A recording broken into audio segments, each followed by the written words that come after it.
Hello, everyone, and welcome back to D&D&D&D&D campaign number 1, Under Locks and Keys. When we last left off, the party managed to get aboard the pirate flotilla of Plundan.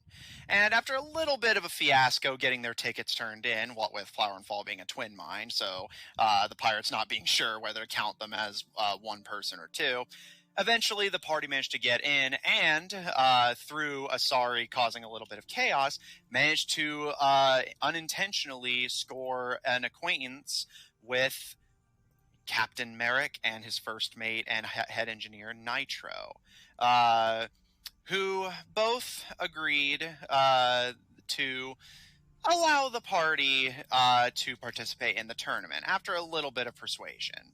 Imamu, the captain, or at least acting captain right now, showed themselves to be a strange bit of an oddball, having a high desire for quality entertainment, yet also being incredibly flippant and personable when the mood strikes them. But after being taken to the minor league locker rooms and getting to at least form an acquaintanceship with most of their fellow competitors, the party settles into life on Plundan. Surrounded by pirates and by equally hostile mercenary competition, the party is going to have to be cautious in the coming days, especially once the tournament begins proper, as despite sabotage being punishable by death, apparently sabotage is simultaneously something of a Plundan tradition. So the party will likely not be the only ones attempting to do a little bit of cheatsy doodles in their free time. Avaben trawls the taverns and does some bar hopping to attempt to make some acquaintances out of the surrounding crews from all over the world. Flower and Fall, Greylog, and Asari explore the ship, Greylog suspecting and managing to correctly prove that there are some animals being kept on the ship for the coming tournament, transported there by Brother Leo, who specializes in animal smuggling.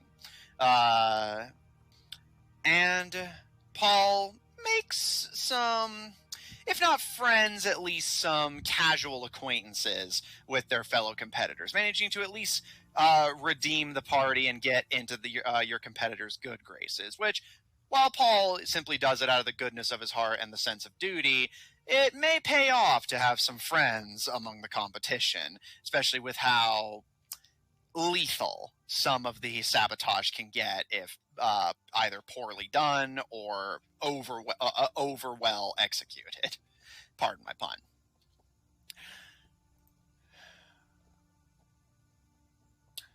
With that, Greylog, Asari, and Flower and Fall. The two pirates, or at least rather two competitors, that approached you are working on picking the lock. What are the three of you doing in the meanwhile?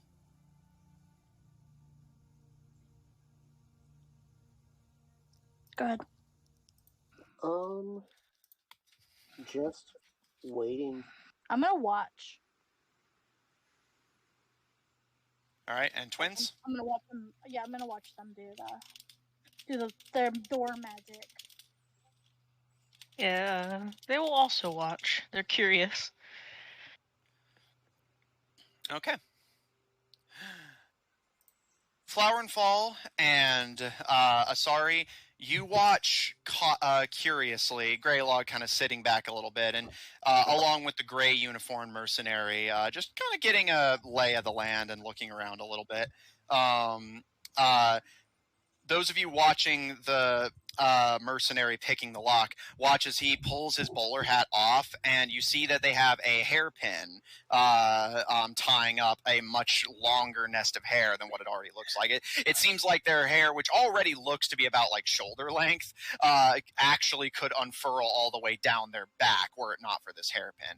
And indeed, as they pull the pin itself out, their hair just cascades around their head, and they actually have to kind of blow some of it out of their face a little bit to get a view of what they're doing. As Could they I, use, could I like hold their hair back and like really like get in there and watch them. Sure. Asari, you being a little touchier than most people would like in their personal space, especially a perfect stranger, you kind of help pull the mercenary's hair back, and they kind of give you a bit of a strange look, but their expression is kind of unreadable. But if they're bothered by you doing this, they don't say anything and simply return to picking the lock. And the two of you watch closely as, using their hairpin as a sort of improvised set of thieves' tools, they dig around in the lock before managing to crack it open. This party has some of the worst ability to interact with other individuals I've ever seen. I never claimed she could. Yeah, to be fair, it's like a thing with Asari that she's kind of bad with people. He steps up and away from the door, and Greylog and Asari and the twins kind of looking it over. While Greylog's bit of handiwork of trying to saw the thing off still definitely bears its scars, the door is now unlocked, but doesn't appear obviously tampered with. So if somebody misses the gouges surrounding the lock, which appear unfinished anyway, one could easily make the mistake of thinking that this door had not been tampered with.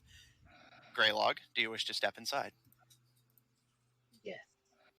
Do the rest of you accompany or hang back and stay outside? I'll keep watch. Flower and Fall? They'll go inside. Okay. Greylog. As you step inside, the room that you find yourself in is relatively large, and interestingly appears to have like metallic plating, much like what you had seen on the Dauntless, but it's internal, which is rather odd, and also you notice it's one of the larger rooms that you've seen in here, bigger than even the locker room itself. The room itself appears to be two-story, a set of stairs at the far side of the room going up onto like a little balcony area, which in turn you can see a door leading elsewhere. But just in this room alone, you can see that any wall that is not previously occupied is towering with cages, all of which contain just all sorts of different animals who, the moment they see a person enter the room, start kind of making kind of agitated or panicking noises. And this room is just like a cacophony of sound as Greylog, you, the twins, and the man who had picked the lock step in, while Asari, you, and the remaining man stay outside. Even those of you in the hall, it's this like deafening cacophony as the door is now open and the animals are panicking, and it's just this general air of like just like, Asari, even though you know you're technically not doing anything wrong by definition of your contract, you still find yourself subconsciously almost that little kid instinct of, oh, we're making too much noise, we're not supposed to be here. Definitely. Like, she's anxious. She's like, oh god, please hurry. Greylog, you and the twins looking around are able to see a pretty good variety of animals in here. You see cages, tanks, one that appears to have an aquatic creature of some kind. Again, this room has 2 floors with a door on the top floor heading to your right. Looking around, what would you like to do? So the first thing is, there's a lot of noise. He's going to cast Speak with Animals, and he's going to shout as loudly as he can, please friends, be quiet, I mean you no harm.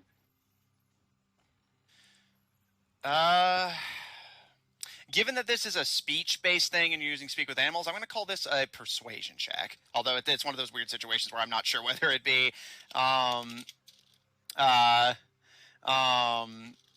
animal handling or persuasion. Yeah, that's fair.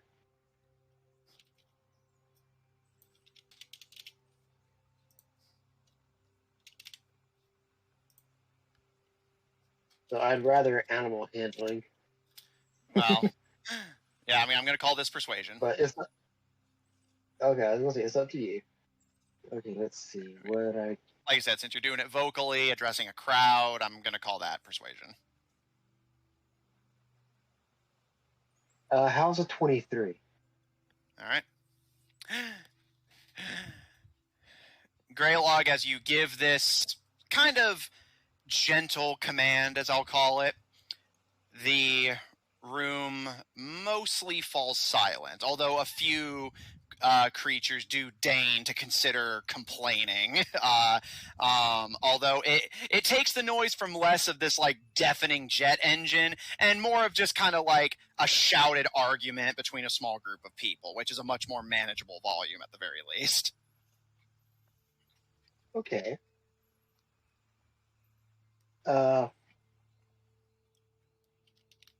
Like, how do they seem to be treated? Are they treated well?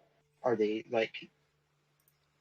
Do they appear to be injured, or are they just like startled? Make an investigation check.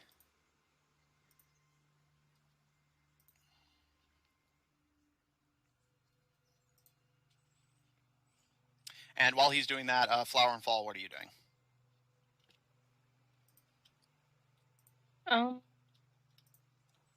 So, what kind of animals are in here? Make an investigation check. See what you can find. Okay, give me a moment. 18.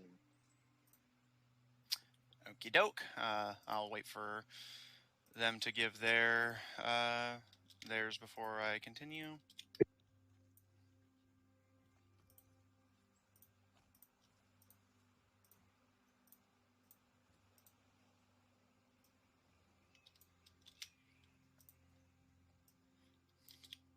Sorry, just give me a hot sec, 1 second.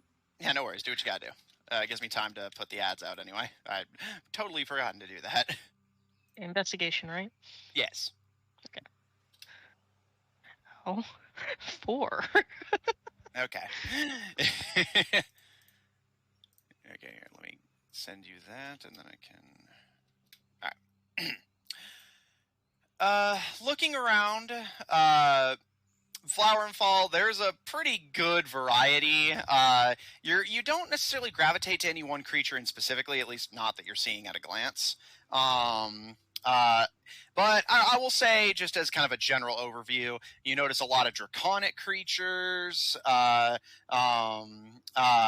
few creatures that are completely unfamiliar to you. But I will say you notice that kind of reptilian or crocodilian appears to be the most kind of common. But that's about the only thing you're able to pick up just at a glance. There's a lot of animals in here, and they were like screaming and barking at you not 2 minutes ago. So you're still kind of processing everything. Greylog, looking around, the cages and tanks appear to be well maintained and clean. They're a little on the small side, but it's not like it doesn't necessarily shock you, given that this is on a ship, and if they do have a dedicated space they're planning to put these things. Looking around, you don't see anything in the way of like the tools to clean their cages, the gear to handle them safely, even like things like food and water. So it's likely that, or at least you estimate that this is a temporary holding area. Even if they were giving them cruel and minimalistic treatment, they would likely have the food and water just nearby so that they could just quickly come in, throw them the food and water, and walk back out. So looking around, it appears to you that this is a temporary holding area for them, because this just doesn't have the look of someone who's just being lazy and cruel. But looking around, yeah, the creatures don't seem like they're being mistreated. They just appear like, at worst, annoyed and startled by your entry. Okay, so still using the talk with animals, Greylog is going to start going from cage to cage, asking the animals, how are they being treated? Are they being treated well? Do they like it here? Trying to see get a better feel for which animals are being treated better, if they're being treated badly, which ones are strong, which ones are not. You know. All right. Since you already rolled investigation, I'll just lop this in with that. Flowerfall, you watch as Greylog goes from cage to cage and just kind of curiously asks questions of the captured creatures. And Greylog, using your speak with animals to get an actual account from each of them, for the most part, they seem fairly, I guess, indifferent is the best way to describe it. And you're initially confused by that until you start noticing a trend that all of these creatures, like pretty much across the board, are babies. They're like tiny, like hatchlings, newborns, cubs, whatever you want to call them, depending on the animal. And as a result, they kind of offhandedly mention to you as you kind of interview them that while this isn't all they've known, it's, basically they've been on this ship for basically a fraction of their lives now. So they're just kind of indifferent to their conditions, but they do mention that people come through to give them supplies and make sure they're comfortable. As they mentioned that, like, a lot of them are being brought here from cultures that revere these animals rather than just being brought in by, bottom of the barrel animal smugglers. So from the interviews that you conduct with these creatures, kind of impromptu using your spell, I'll say by the time you're hitting the end of the spell's duration, you've managed to get from them that these creatures are being transported here from regions that revere them, and so they're not being poached. But they're all so young that even if the treatment was bad, they probably just don't know any better. And they mentioned that, people come through here every so often and, just give them stuff and then leave.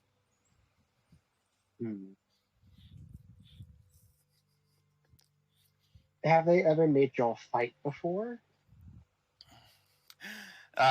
One of the creatures you interview before the time of your spell running out. I'll say you come across a small kind of aqua blue frog in a tank that has this kind of like puffy, like milky substance coating it, and almost like bubbles, sort of like a like soap feel to it. And it kind of looks up to you and squints at you with these kind of yellowish eyes. Flower and Fall, you kind of flitter back a little bit cautiously as if worried it's going to jump out of the tank and try to eat you. As it looks up to you, Greylaw, again, in a voice only you can understand, responds to you. Not yet, but they said we're gonna. Do you want to? They kind of roll their head a little bit, and they do that weird frog, like slow blink that makes the kind of noise, and kind of rubbing its head with its sticky hand. It kind of does that little contemplative swelling of the throat before finally saying, They said we get out if we fight, so... And it kind of shrugs and burrows itself deeper into the kind of mud of its cage.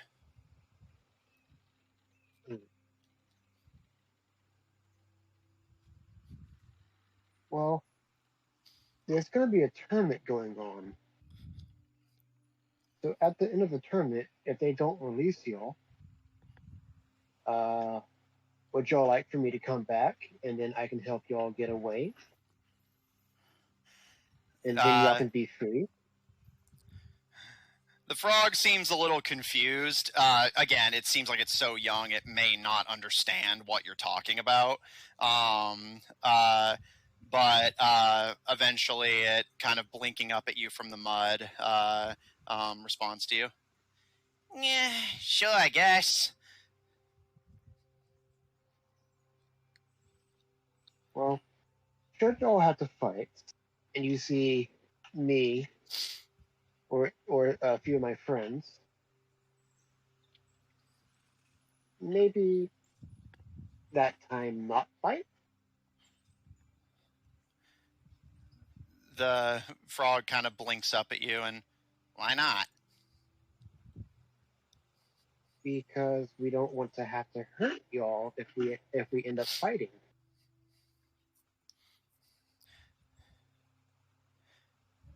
The frog again seems a little confused, but finally just kind of blinking up at you.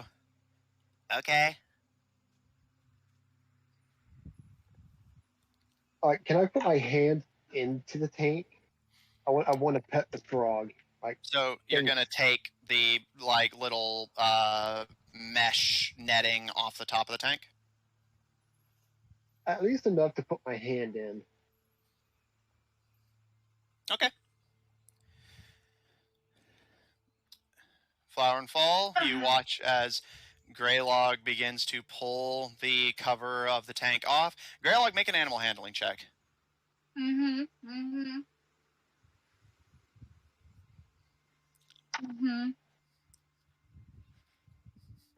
Nice. Can I use my inspiration? If you can, if you want, but remember, you only get one per chapter. Yeah, I want to use it. Okay. Because that was a natural one. All right. Greylog, your inspiration for this chapter is used up. Okay, 19. Okay. Just a hot sec. Really? On the frog? It was a natural one, and I don't want to have to fight these guys if we end up going against them. So yes, on the frog.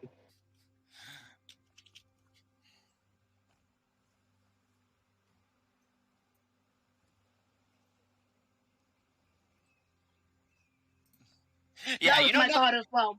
You know nothing about this animal you're about to pick up, so that's bound to be fun. Other than it's a very, very bright color, and that usually means that it's venomous. What? Yeah, I'm just. It doesn't matter. The mucus Also, will still get them. So, And even then, he we has can't his own also. magic. If they do send out a really big thing in one of the rounds, we do have a way to just instantly kill it if it fails a DC 19. The Forge Cast Pistol.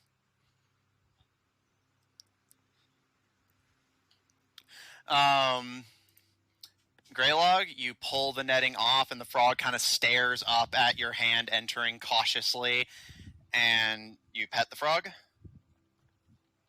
I pet the frog! Its eyes kind of do that frog thing of kind of glazing and kind of almost crooning upwards as you pet down its body. That weird kind of soapy substance coating it kind of rubs off onto your hands. And it's really thick, almost like marshmallow goo. Although it doesn't seem especially sticky per se. It's just kind of it's that kind of annoying, kind of thick, gooey material that's just a little hard to get off your fingers, but a few good shakes does it. And you're able to pet the frog without incident. It seems to respond rather well, in fact. I like you. You're a good frog. Thank you. And at this point, your Speak with Animals wears out. And Flower and Fall, anything you'd like to do while Greylog is finishing up his business with the frog? So, what were they saying? I was pretty much asking them about how their living conditions, what is expected of them, if they liked it. They are going to be in the fights.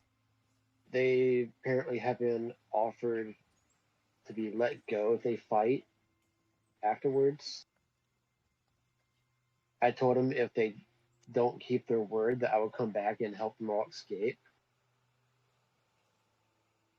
But Where exactly are they gonna go whenever you let them free? well, if worse comes to worse, you commandeer a ship. Are you your mom? I'm not there. They Well, are I pirates, guess after all. it's a good a day as any. Besides, we can always use a ship.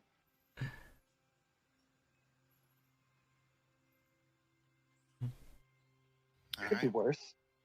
I know there's a group of goblins that won't be too hard to take care of, and that's a free shift we're taking right there.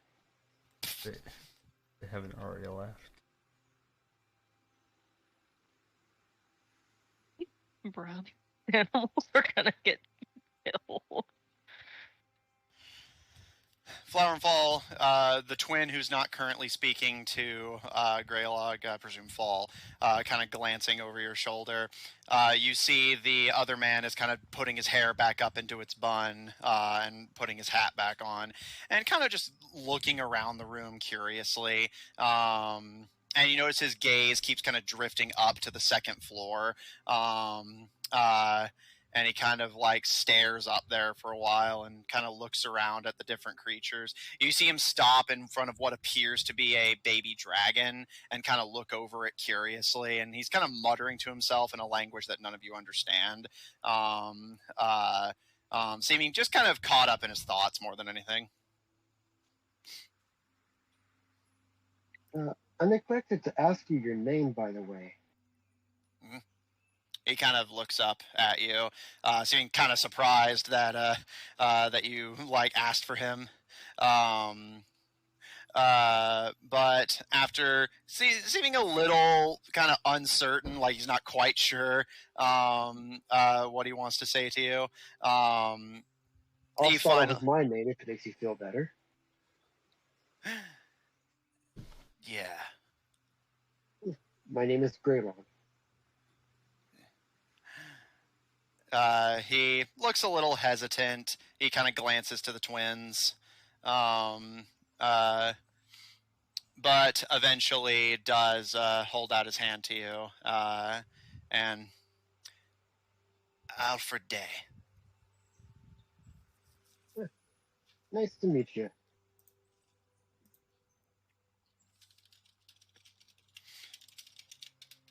And he'll take the hand. He looks to the twins, seeming again a little concerned and curious. It seems like he does not just trust personal information to just anyone, and is being a little cautious. But he looks to the twins. And you? I'm Flower. This is Fall. Nice to meet you.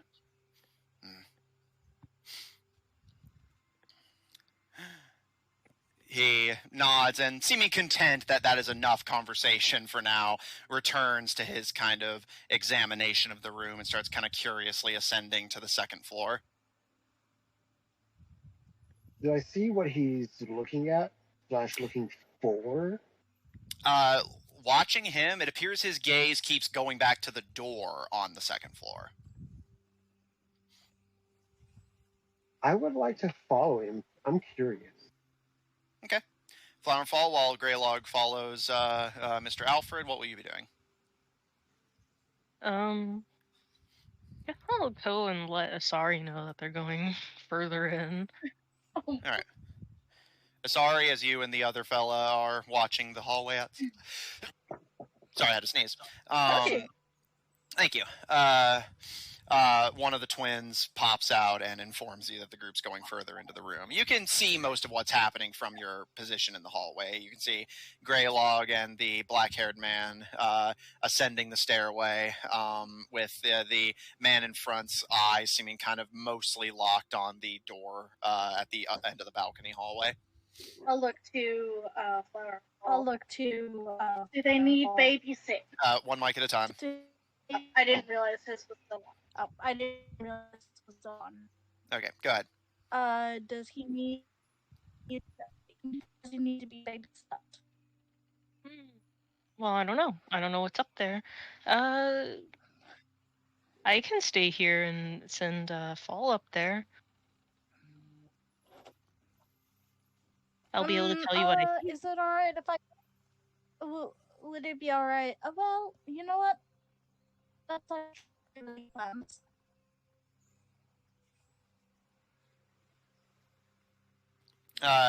The man you've been standing guard with, the man in blues and grays, his hands are in his coat pockets, but he kind of gives you a smile and a nod, sorry, and Miss, if you want to get a look-see at the cargo this ship is transporting, by all means, be my guest. I'll keep a watch on things and give you guys a holler if it looks like someone's about to stumble on our little crime scene.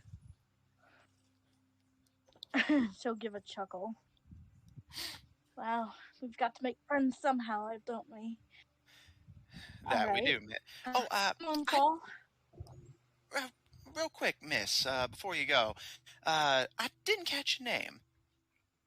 Oh, I am Asari Ku, Doctor of Archaeology.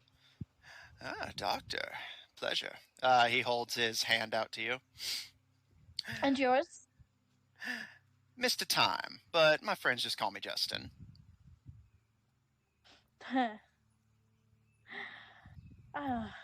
Interesting name. Does this name sound familiar to me at all? Make a history check. Okay. I'm good at that. I am an archaeologist after all. Let me bring up my D&D Beyond sheet and get my stats. Not promoted, but we appreciate it. Okay. Oh, that was so. It's not because my internet is being weird. Does anybody have less for what's it? You're picking up. Hang on. D&D Beyond is being weird. No worries. Flower and Fall, it appears that Asar is going to be accompanying you, so you don't have to worry about shenaniganery of separating the twins right now. Asari history? It's still not loading for me. Okay, what's your modifier? I'll roll. I really don't know. I'm trying to find out. I'm trying to go on the Okay. Yeah, someone should probably just Okay, keep their character sheets open in case they can't load them. So that would be 19, right, Jer? What's the modifier? 6. Yes. So 19. Okay. Asari, you have actually heard this name before, and the kind of accent the guy is affecting also kind of catches your attention and helps you kind of make that connection. Mr. Justin Time is the name you know of a famous Midgardian sharpshooter. He served in the military of a Midgardian army as a sharpshooter at the time using the most advanced technology available, which was a simple musket. However, with this, kind of new controversial technology that was spreading at the time, the reason you know his name among the many people who attempted to use these newfangled weapons when they first came out is this man in a single battle out in the Midgardian deserts managed to secure 85 kills in a single battle with a musket. 85 kills. And supposedly Justin Time is not his birth name. It was a sort of not acronym, but appellation given to him by both comrades and enemies alike, who basically it came about as a sort of joke that he always seemed to pull the trigger at exactly the right time to kill someone, given the firing delays and inaccuracies of a musket, and yet never seemed to miss and always seemed to know exactly when and where to pull the trigger and kill his target. I think I know about I'm this gonna guy. shake his hand like she's gonna shake his hand like he's an old friend. Wow, I just made that connection in my mind. You're here. Oh my God, you're here. Hi. I've read a lot about you. He gives a smile and seems kind of bashful as he rubs the back of his head and just like, oh, shucks, miss, that's nothing to I'm just a ordinary person like anyone else. No. You're really not. I mean, you're in my history book. Oh, has it gotten that bad now? Oh, shucks. Who are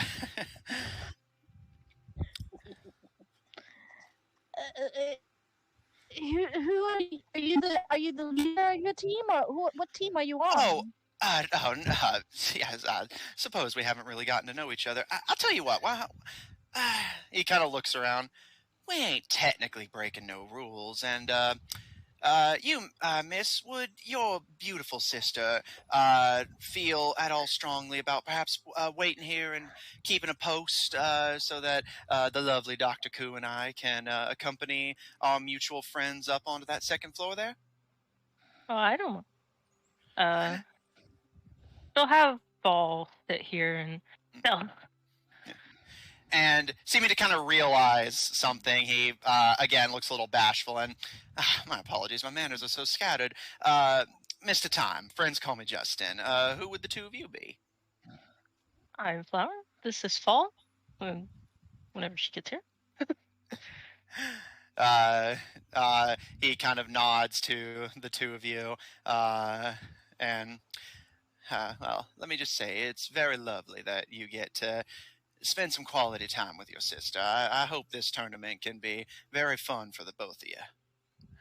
Now, you, Miss Flower, and Dr. Koo, come on in with me. And as he's walking back into the room, Greylog, you can see Asari seems enamored with the handsome human man. She is all up on that. She's like asking like every question she ever had. And Flower, while you got kind of glimpses of the conversation, since being right there, he nods to the both of you and talking a little bit as he enters the animal containment room with the two of you. And giving you a smile, Asari, he, my team and I, it's less something we call ourselves and more something we're being called. If you didn't have team names when you turned up, the captain just gives you one. So our team, for the duration of this here tournament, is the Seven Samurai.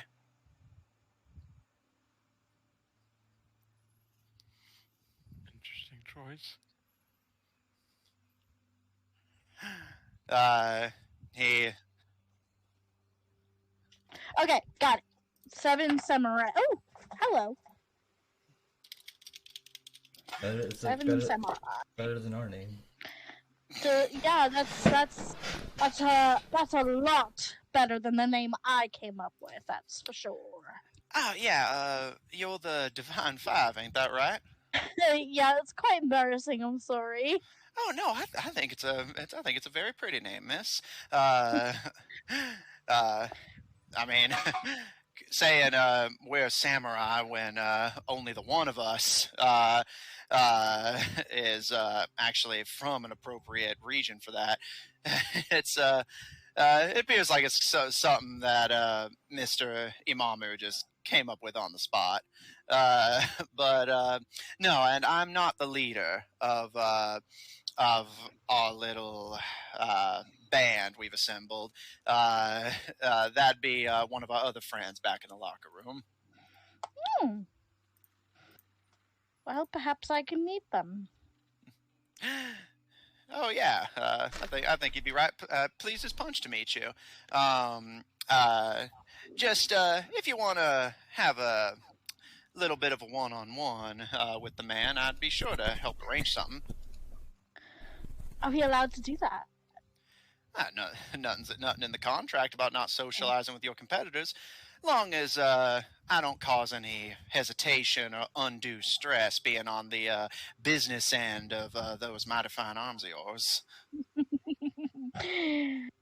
Let's see if you can catch up. Huh? I can't speak. You've got me all like flustered. It's all right, miss. There no reason to be getting all tongue-tied. And at this point, they catch up to Greylog and Alfred, who Alfred kind of looks down to Justin and nods, and Justin smiles up at him in return and gives you a tip of the hat, Greylog. Nice to get to meet you right proper as well, sir.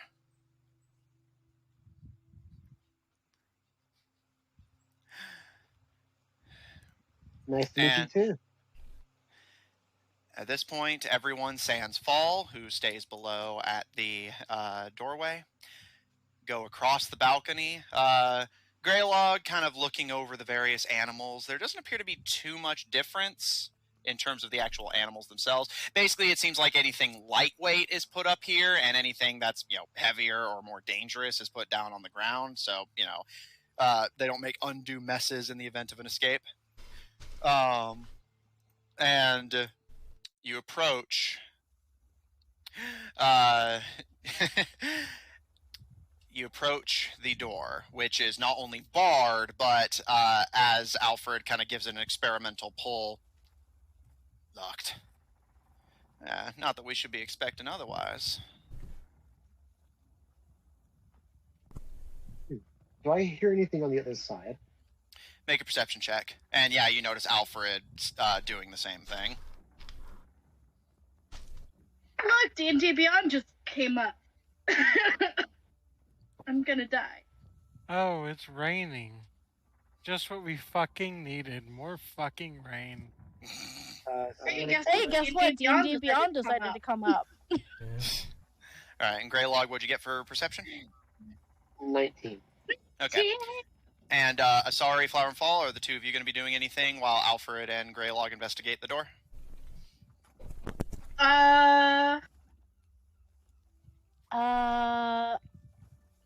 Just gonna keep flirting with Justin. And Flower, or rather, Flower? Okay. Flower is going to perceive through Fall's eyes. Okay. I have to say, I wouldn't have taken Asari as being a war historian.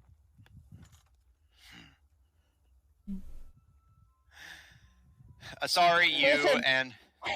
I created this character like in the mind that she was gonna be like some dorky ass like archaeologist, and now she's like meeting somebody that she's read about. Yeah, I was going to say, before. shit like that is why I told you that this chapter is going to be a chance for Asari to shine.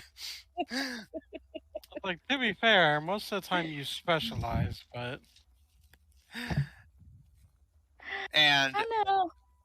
Fall, you keep an eye out the surrounding halls, which thankfully appear to be largely uncrowded. It appears most people are up on the top deck enjoying the festivities, or like in the locker rooms and not really bothering anyone. So everyone appears to be more or less in the minding your own business stage. So the hallway's not getting too much traffic, which is a relief.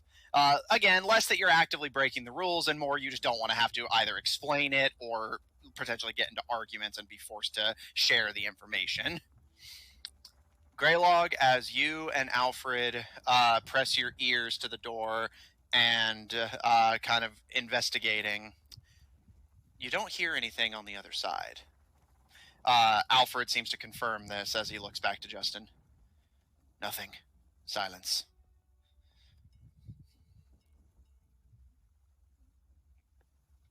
Do you think you can get that door open?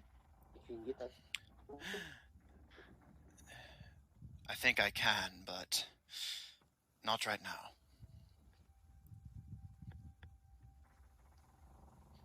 Well, there's always round trip or trip round number 2. He gives you a nod, and Justin kind of nods as well, confirming. Yes, Al, let's say you and I come back here in a couple nights. Check out some of the other rooms, make sure we've narrowed down our options. That sounds good to me. And Good plan. thanks the both of you kindly. let's say we make ourselves scarce if your business in this here little mini zoo is done, Mr. Greylog. At the moment, quite a few interesting specimens in here. Oh, yes, sir. That does appear to be the case. Dragons. I think I see a salamander down there. All sorts of little oddities. Not looking forward to fighting most of these, but they're small enough. I reckon be a hard target to hit, but I've hit harder. Well, just for the record, all of these animals that you're looking at are infants. Yeah, I reckoned as much. Those dragons appear a little too small to be burning down villages just yet. Yeah, yet. Yet. If I get my way, I want to get to take one of these little guys with me. Who knows? I hear that they offer more as prizes than just the spear, so who knows? Maybe you can talk Captain Merrick into parting ways with one of them. If not, maybe I can get some cash. I guess you'll have to see. And at this point, Al, who's mostly been pretty quiet, actually does pipe up behind you, Greylog, as all of you make to leave. Have you noticed? Notice what? Count the cages. Oh, really? I want to start counting. Pretty much on now. Greylog, as you, sorry, Flowerfall, do you join? I'm curious. See what this- As Flower, Asari, and Greylog, you join Justin, who seems to be kind of interested in this as well. Do a head count of all the different aquariums, tanks, and cages, and you count in total there are 24.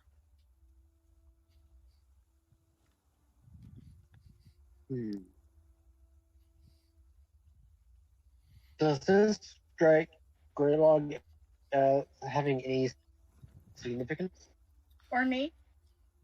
Not off the top of your head. Although you can make an investigation check if you want to just leave it up to dice rolls. How many teams are there? 20.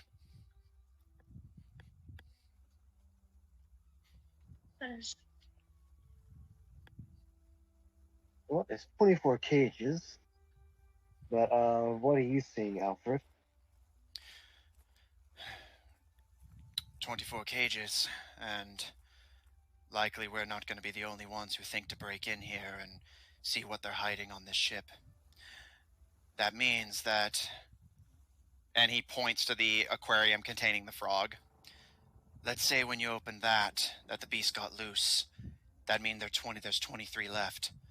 Let's say you decided to take something so that you wouldn't have to fight it during the tournament. That leaves 22. So there's enough in here for a few people to sabotage the animals, but not so many that there won't still be enough for every team to fight by the time this round rolls around. And Al just kind of gives a silent nod.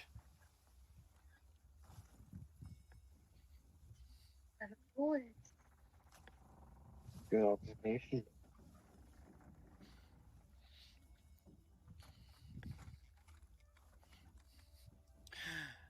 As you guys cross the room and start to approach the door, Justin gives you all a deep, courteous bow and doffing of the hat before returning upright and putting his hat back on.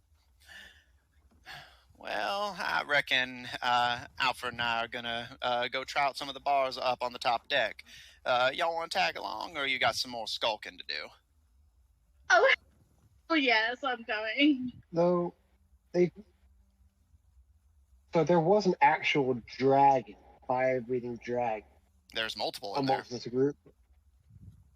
How big are they roughly?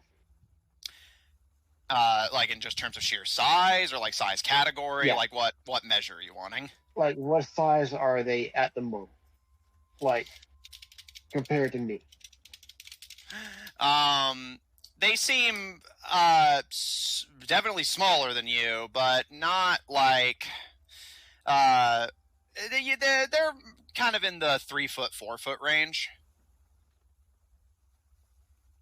Their exact sizes kind of vary, but that's sort of the general vibe. Like 3 to 4 feet roughly. Like golden retriever. Yeah, like a large dog size.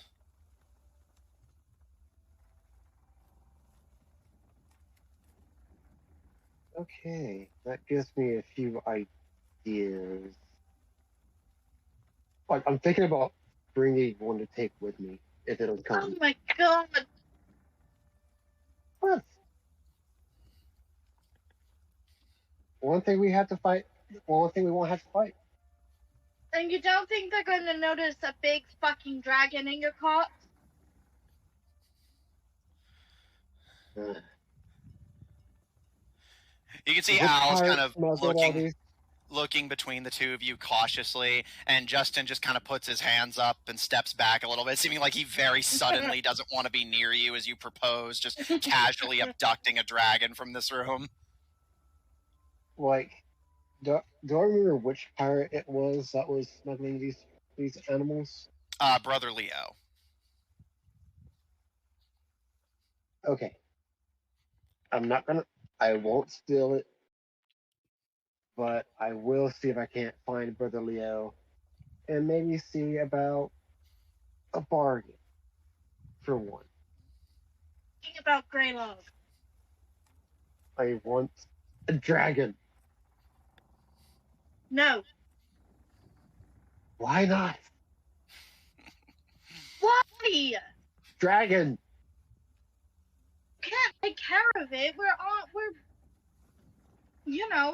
busy. I have plenty of ways of taking care of it. Wave your hand at me. That's rude.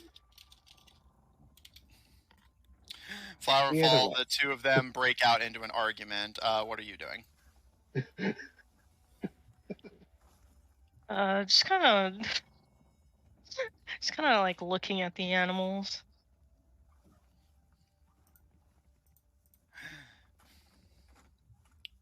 All right.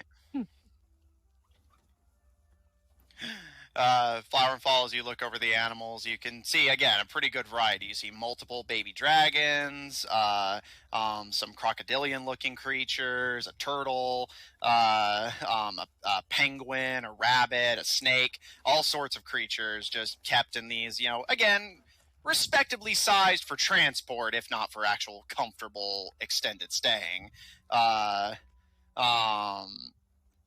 being held in this room.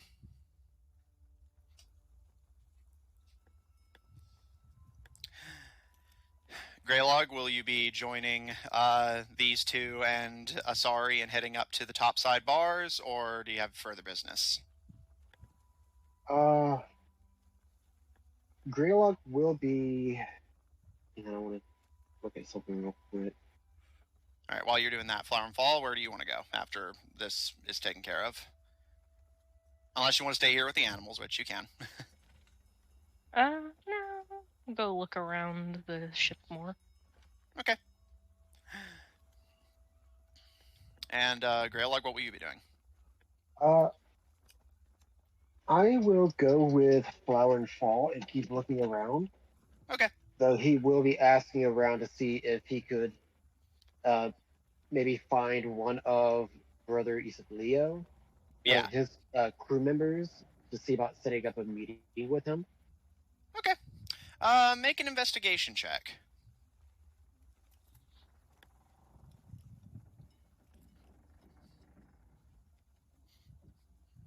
I hear you, Sadie.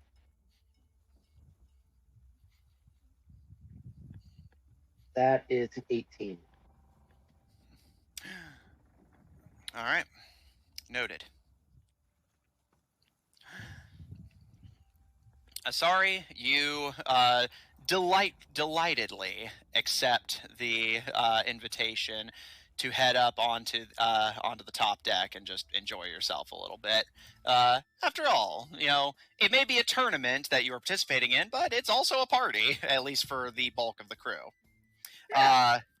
And while they don't expressly accept the invitation, the twins and Greylog do accompany just your kind of glom of people, but you can see their minds are on other matters.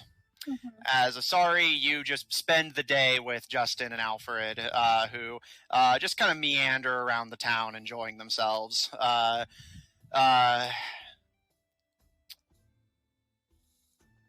and Fall and Greylog.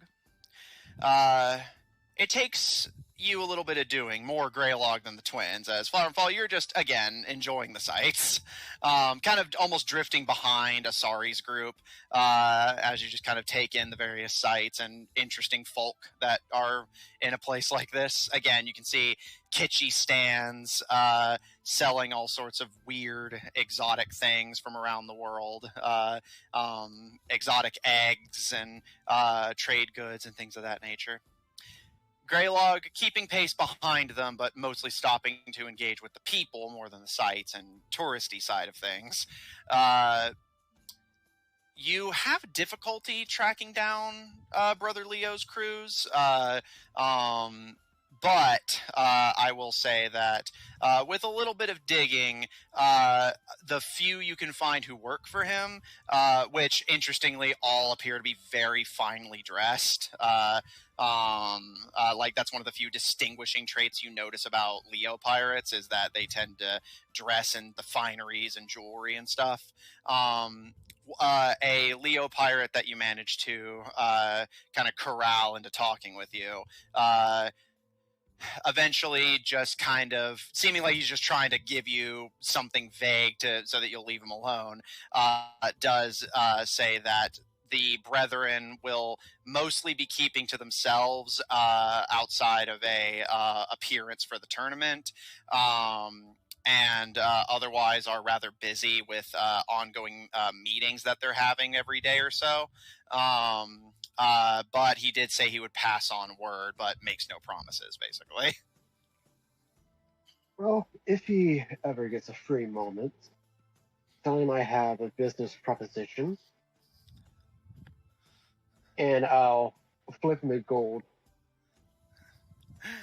He seems to brighten up a little bit when you hand him the gold, and gives you a nod. Will do, mate. What name should I give him? Greylog, your fortune. Gotcha, mate. I'll see to it that he hears it. Appreciate it.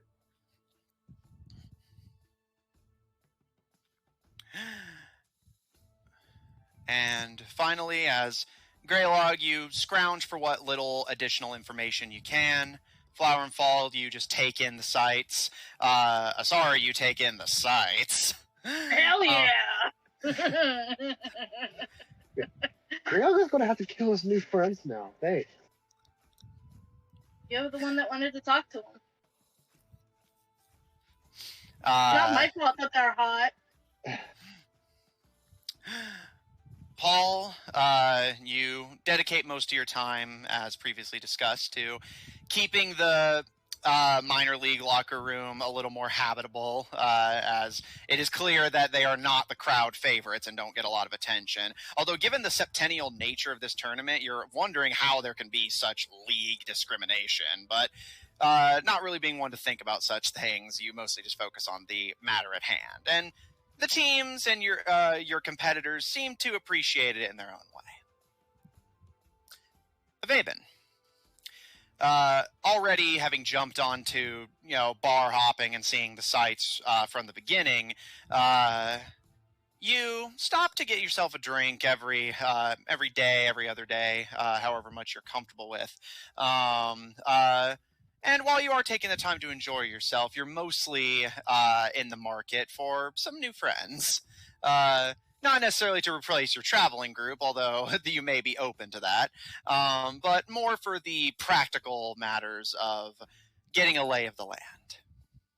And so far, your chosen method of just trawling in bars and seeing if pirates approach you hasn't borne too much fruit, but it worked with Brother Ares, so with an optimistic mind, you do this. And Eventually, after, I'd say, the second or third time trying this, as the fiddle-playing musicians playing just kind of a general bar shanty for those attending, their performance comes to a close. And as increasingly drunken partygoers begin to find their dance partners to perform the tango of their choice, one of the musicians approaches you and sits in the chair next to you. Looking him over, he appears to be a human man, although you do see a slight point to the ears that might indicate some distant elvish heritage. His hair is this kind of tawny, brownish blonde and tied back under his cap.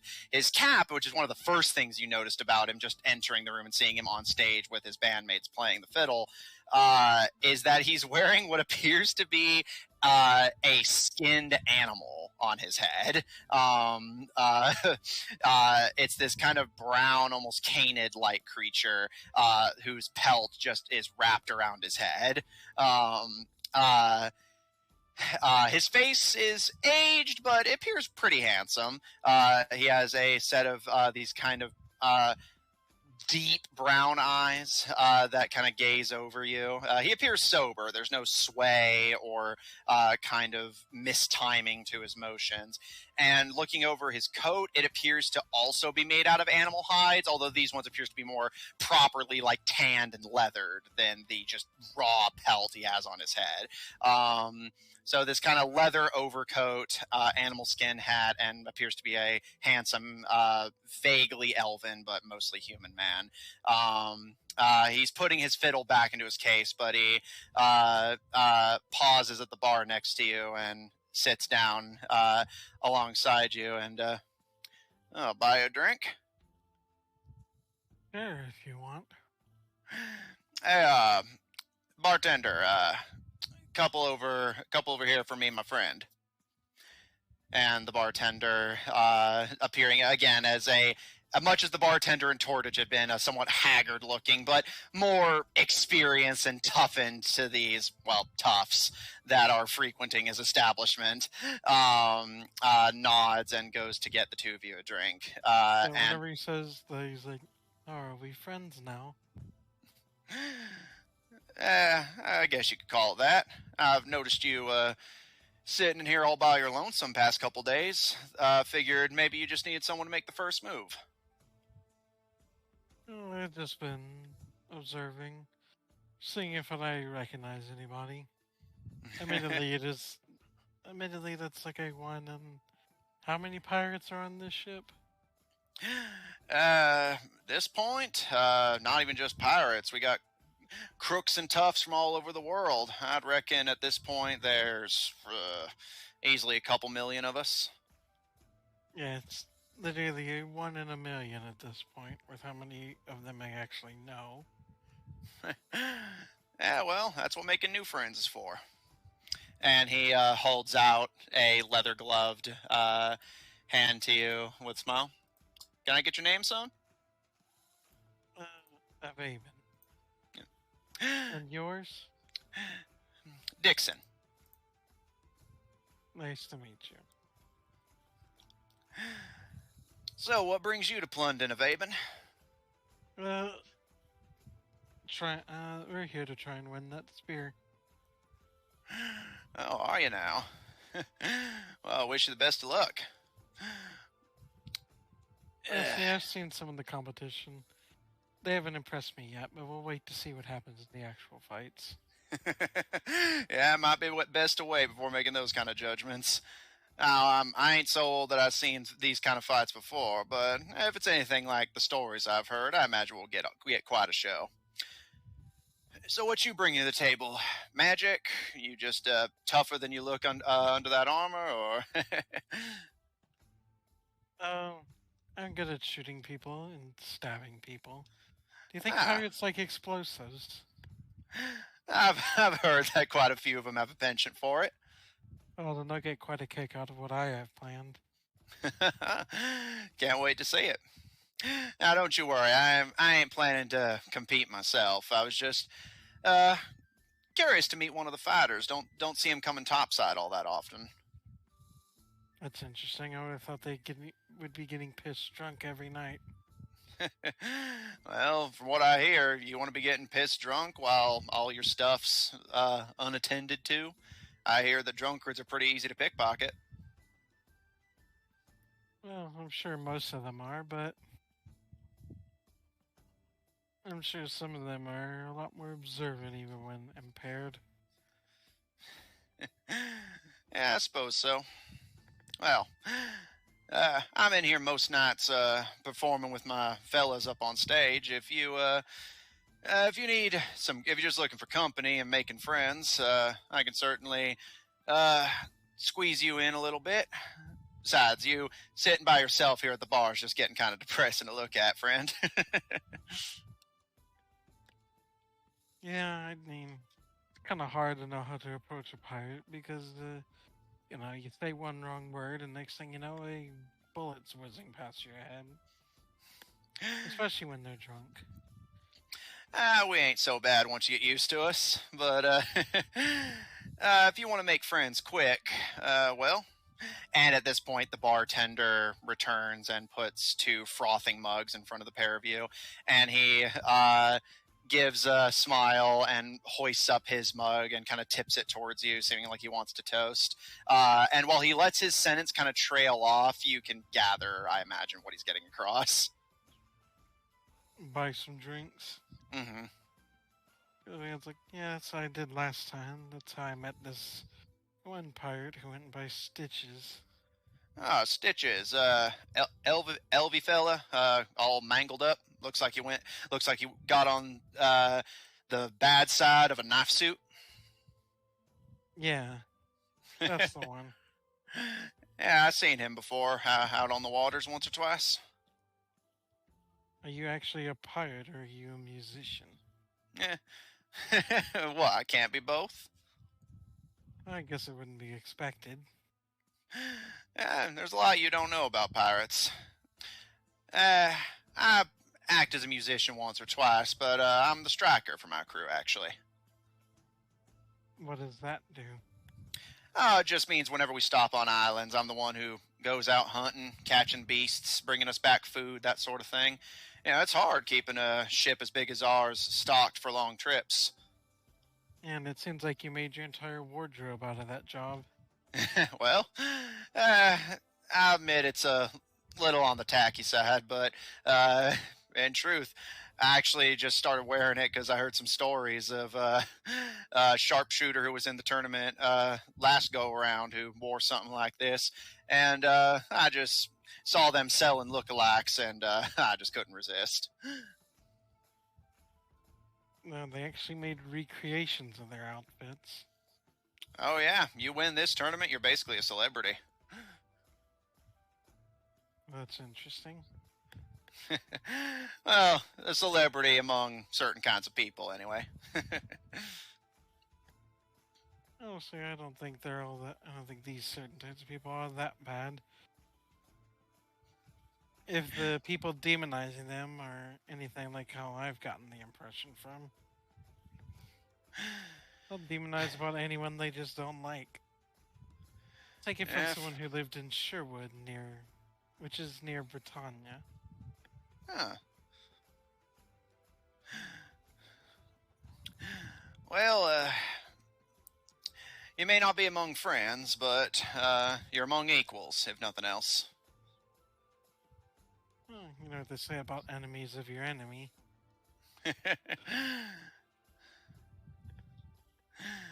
It's been a pleasure, Aben. And he nods to the drink. That's yours to keep. But feel free to let me know if you want to get another drink sometime. Thank you. And with that, he swigs down his in a clean go and slams the mug back on the bar, and with a hearty belch, starts strutting his way back toward the stage where it seems like his bandmates are getting ready for another performance. Yeah, I guess. Is there any interesting looking individuals? Because it seems like amongst these pirates, the most interesting looking ones are usually the most important ones. Make a perception check. Perception. Which dice do I want to roll this with?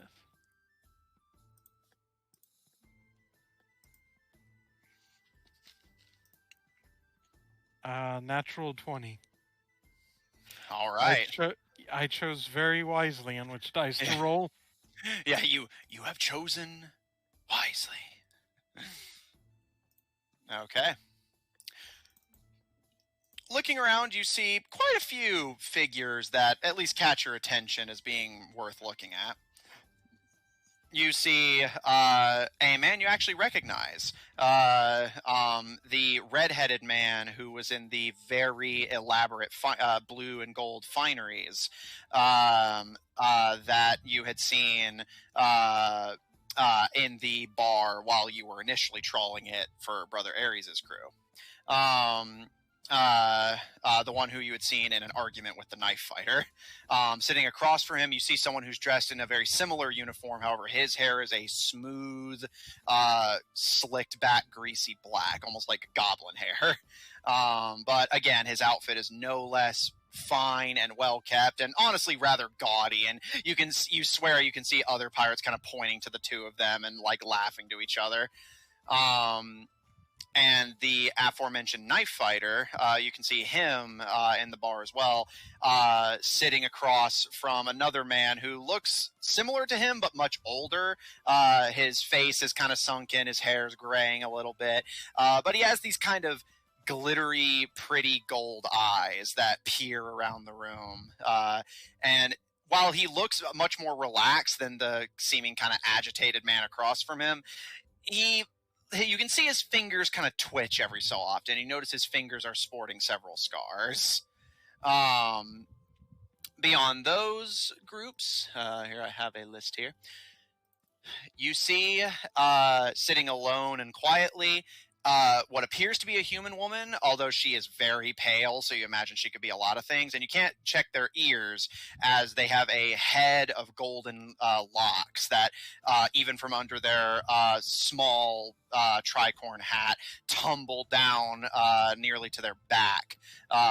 However, from what you can see of their face, as they look down at a mug of a clear liquid of some kind, you can see their face is pale. They have bright turquoise blue eyes, and what appears to be the tattoo of a flower below their right one.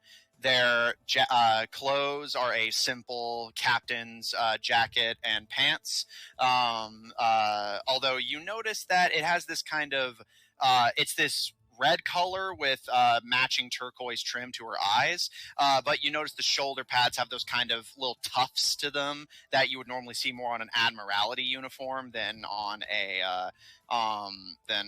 pirate's captain's uniform, where it's usually a lot more make-do. And notably, you see she has a wooden prosthetic where her right leg should be. And you notice her left hand is much of the same. Sitting at a table together, you see two women. One of them is this ghostly pale with their hair matching. And their hair is in kind of a pixie cut, but you notice rather than the shaved one like what Erica had, hers is more forced into one by a red and gold hairband. And her outfit is this very lavish and exotic-looking purple with black and gold trim.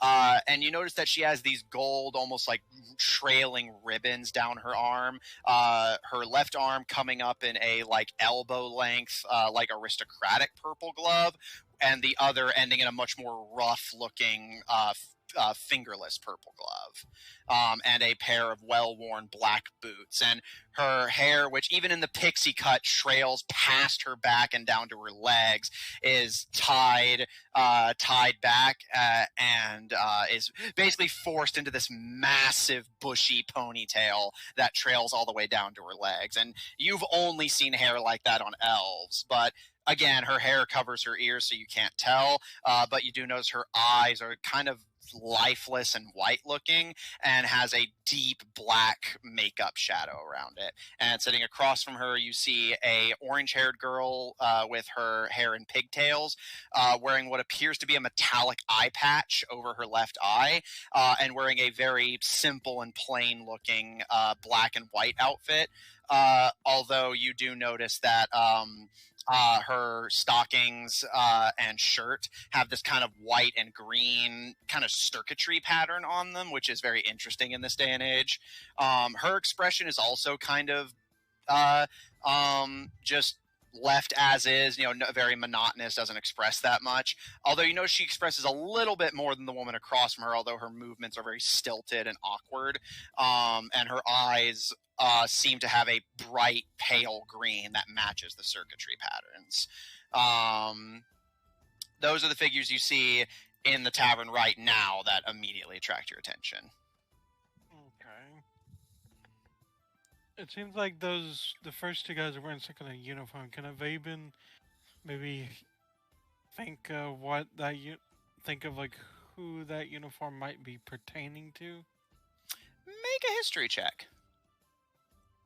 Okay, history. 19. You do not know the name of it by heart, but you know that that specific coloration they're using, the blue and the gold, there are two groups that you know to use it. You're not sure which one they could be from, but it certainly would explain how fancy they look, although not why they're here. You know that navies in Midgard tend to use those colors, whereas where you're from, Perusian navies, even non-Britannian ones, tend to wear a lot of whites and just mix it with different colors. Midgardians tend to use a lot of blues and mix that with different colors.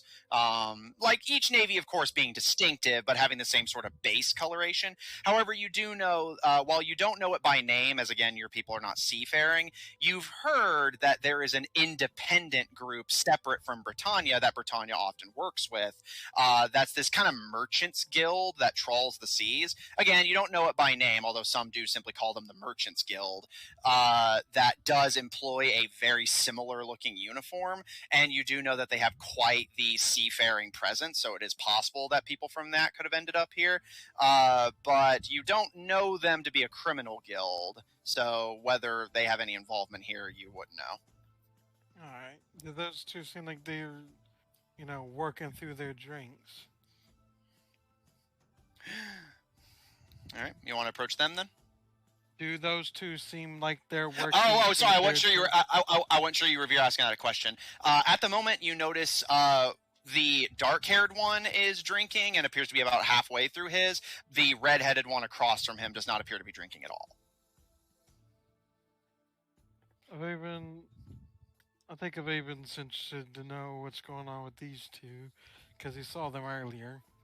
Mm-hmm. So whenever the one of them that's drinking comes, Aven's going to work on a similar arrangement where he's going to say to the bartender that when he comes up, just let him know that he's willing to cover his drink if he and his friend are willing to talk. Okay.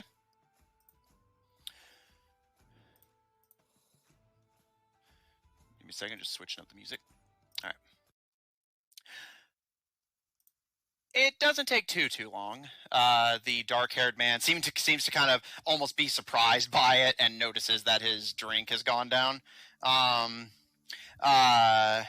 And stands up and kind of raising his hand to get the bartender's attention before he's even hit the bar, which seems to annoy the bartender a little bit. He approaches and happily gives his drink order, which you are able to overhear is this very pretentious sounding brand of wine. But the bartender makes the arrangements, and as the bartender kind of mumbles something to him as he's handing the wine over, and the man's already like reaching into his pockets for presumably payment, he kind of glances to you out of the corner of his eye, and kind of gives you a smirk and raises the glass of wine to you before making his way back to his table, but only for a moment, as rather than sitting down, he simply pats the red-headed man on the shoulder and whispers something to him, and you can see him kind of gesture with his wine glass over towards you. The two men kind of look to each other, and kind of talk for just a second before the red-headed one stands up, and the two of them make their way over to you. And the redheaded man sits on your left, and the dark-haired one you had purchased the wine for sitting on your right. And as that man sits next to you, he gives you a smile and, well, to what do I owe this unexpected pleasure? Well, just looking for people to talk to, mostly. And you seem to stand out. If nothing else, then, for the fact that I've seen... Which one of them had I seen before? The redheaded one. I had seen your friend at the tavern in Torridge getting into a bit of a situation with a knife-waving guy. You can see the redheaded man's expression kind of crinkle. The black-haired man, however, seems completely unperturbed and just gives a chuckle and nods to his friend. See, now, I told you these uniforms would do the trick. But the redheaded man just kind of ignores him and looks to you, and seeming almost like kind of urgent, kind of lowers his voice in. I do apologize that you had to see me in such a state. It was unprofessional, and I'm very sorry. Please do not think that I normally conduct myself in such a manner. Oh, I assume the knife-wielding person gave you a good reason. Bit of a drunken Hottentot, yes. He and I don't exactly have a history of getting along, and as he tends to drink, it tends to make tempers flare a touch. Oh, he holds his hand out to you. You have a name, sir? We will return the gesture and be like, Avaven. He gives you a nod and kind of closes his eyes, almost like he's like committing it to memory, before he gives you a nod and my friend here, and his friend kind of taking it upon himself the moment the chance is presented, gives you a wide, kind of overly friendly smile, and holds his hand out to you now. Willie, I'm the fourth mate on the strong arm. And the redheaded man kind of gives a low nod of the head and holds his hand out to you. Third mate Litterus of the strong arm. You're the crew whose captain is a very, very, very, very, very young human. Why, yes, that is, and he kind of chuckles and kind of goes into his wine a little bit. The third mate kind of nodding, and although he seems a lot less perturbed, and she's a capable leader despite her age. I'll admit I fought her promotion to captaincy when it first happened, but she hasn't let us down yet, and I'm proud to serve as her third mate. Whose idea was it to even nominate her as captain? Oh, well, captain? It wasn't necessarily an idea that occurred. Mr. Stroker kind of gives a nod. You kill your old captain, and that's like you become captain now. It doesn't typically work that way, but when it comes to members of the Brethren, it does. We used to serve as the crew of the Crimson Raider, but unfortunately, he happened to meet a unfortunate and premature end while making a routine stop for supplies in the Ilium ports of Frisia. And unfortunately, the young woman who apparently it was a mugging gone wrong. He was too drunk to successfully fight her off, and she was more skilled with a knife than someone of her age should have by any rights be. And left our captain for dead in an alleyway. She returned, having no idea the significance of what she had just done. I think perhaps she was hoping to convince a ransom out of us and not reveal that she had already killed him until she was already gone with the money. But once those higher-ups in the crew figured out what she had done, well, tradition dictated that she now acted as our captain. And imagine if that Ares guy died, then there'll be 2 brethren who are kids. The two kind of smile a little bit, and Litterus kind of gives a nod. Certainly would be quite unusual days for Nassau. More unusual than they are now, at any rate. Yeah, honestly, I'd be interested to see what times like that, how they panned out. And he kind of looks off into the middle distance as he finishes off the glass of wine you had bought him, and kind of as he's smacking his lips and enjoying himself, just kind of mentions off the cuff. Yeah, I'd read a story about that, honestly.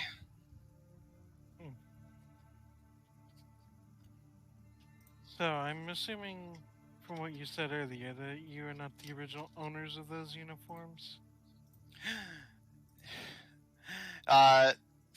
Stroker just kind of smiles. The third mate seems a little more embarrassed by it, but does finally. Yes. We appropriated these from a merchant vessel our ship had taken just a few weeks ago. I thought that given the nature of the event we were attending, it would be wise to dress to the nines. Unfortunately, none of my crew seemed to believe that the idea was sound, other than the mate below me. And at this point, Stroker just kind of smiles, and I will admit, it's quite the attention grabber. I will say it is probably about 25% of why I found you interesting above the others. Well, And I really don't want to give the wrong idea by buying one of the females a drink. The two of them kind of smile a little bit, and if I may ask, Mr. Avaben, is this simply a friendly introductory meeting, or do you have something specific you wish to get from us? To be honest, I'm just trying to meet some people. I figure it's good to know as many people on this ship as possible. Probably decreases the odds of finding a knife or bullet in one's back. Stroker kind of chuckles a little bit, and well, I wouldn't worry too much. The brethren have their hands full with all the meetings, and while normally we'd make something of a career of stabbing each other in the back, you don't strike me as a pirate yourself, so I don't imagine you have any reason to be concerned and all that. Still, I think it's good to have a lot of people, you know. You never know when it could be useful. Can't argue with that, as long as it keeps the drinks coming.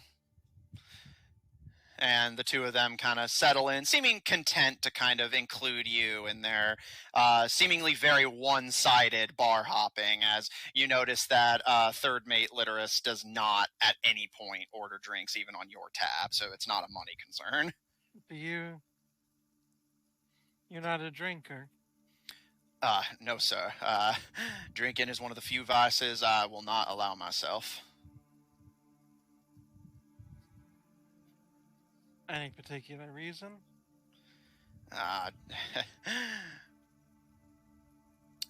Whenever my parents found out that I was going to sea in the circumstances that I found myself doing so, my mom said that she thought as long as I kept my nose clean and kept a good head about my shoulders, that maybe someday I would return a better man. A great one, even. So, I'm trying to work through my vices one little bit at a time. Interesting. Did the two of you, seeing how you're on one of the Brethren's ship, do you know much about some of the other Brethren's crews? Of course. As the acting third mate, it's my responsibility to be aware of anything that is of concern to the captain. The fourth mate and I both. And he nods to Mr. Stroker, who seems to kind of be ignoring him at this point and just is negotiating with the bartender for a cocktail from the sounds of it. Although, understand, I have to be cautious with what I share to an outsider. I was informed that you are to be considered someone who is a secondary level of trustworthiness. By your captain, I assume? Indeed. I understand that you're a personal acquaintance of hers? In a way. I thought so. I thought I recognized your description whenever I saw you. In a certain sense of the word, they're part of the reason I'm even here. Is that so? Ah, I suppose that explains the shift in orders for our original team we were planning to put in here.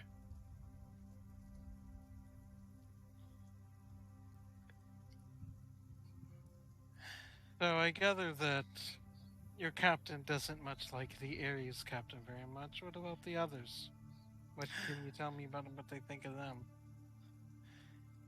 He kind of tilts his head a little bit, and kind of takes the time to weigh his response as if he's kind of judging what he can and can't get away with sharing. But eventually he seems to settle. Well, and he kind of bites his lip. Indeed, Brother Ares and Brother Cancer have always been rivals. Let's just say that our previous captain trespassing on one of their docks and making a nuisance of themselves was far from a isolated incident. Are their territories close? He gives a nod, and from what I seem to gather, you usually like to divide areas up amongst yourselves, I'd imagine. That's correct. Our territory is the Sea of Troubles, which is just to the north of the Sea of Glass, which is where Brother Ares' territory is. We do often also find ourselves in competition with Brother Scorpio, and he kind of thinks for a moment. Although at this point, whether it's him just genuinely trying to recall or just him again being potentially overly cautious with what he decides to share with you, let's just say we have professional rivalries to be concerned about pretty much everywhere. You learn to be cautious in our line of work. But our greatest rivals are Brother Ares, Brother Scorpio, and Brother Sagittarius.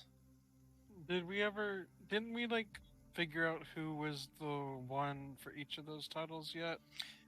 You have the identification of Aries, Taurus, Gemini, Cancer, and Leo, and Libra, but you do not know Virgo, Scorpio, Sagittarius, Capricorn, Aquarius, or Pisces. Oh, you do know Aquarius is the Black Baron, but the rest you don't know. Raven's going to ask, would it be okay for me to know who Scorpio and Sagittarius are? I already know who Aries and Cancer and Taurus and what was the other ones I knew? You know Aries, Taurus, Gemini, Cancer, Leo, Libra, and Aquarius. Yeah, he'll just say he has an idea who those are, but he doesn't know who Sagittarius or Scorpio are. Well, I suppose that's quite all right. Brother Sagittarius is currently helmed by Blackbeard. And Brother I think Scorpio... even I know that name. Indeed, he's a bit of a showboater. And Brother Scorpio currently is controlled by Wraith Blackheart. Oh, with a name like that, I'm sure he's just wonderful. As I said, we are something of rivals, professionally speaking. Yeah, from what I've from what I hear, your captain has interacted with the, I guess the, what do y'all use the term air in this pirates? At this point, his friend, the fourth mate, who had kind of been tuning out of the conversation, now having another bit of alcohol in his hand and starting to drink from it. And you can see he's also pulling a cigar to start smoking. But as he does so, he manages to still talk to you relatively eloquently as he pipes up behind you. Not much point in using words like that. I mean, that's implying the kid's going to make it, that someone else ain't going to just take it off of them once they get it. It's they're heirs to the throne in the same way that a thief is heir to your wallet. I guess the currently potential possible new Aries in the future. Yes, I'm aware that he has a young boy. Comes onto the ship once in a while, makes a bit of a mess whenever we're docked in one of our friendly territories. Quite interesting that, from what I remember, she's probably trying to get something out of it. Your captain. Oh. I'm afraid that is for first level trust acquaintances only. Of course.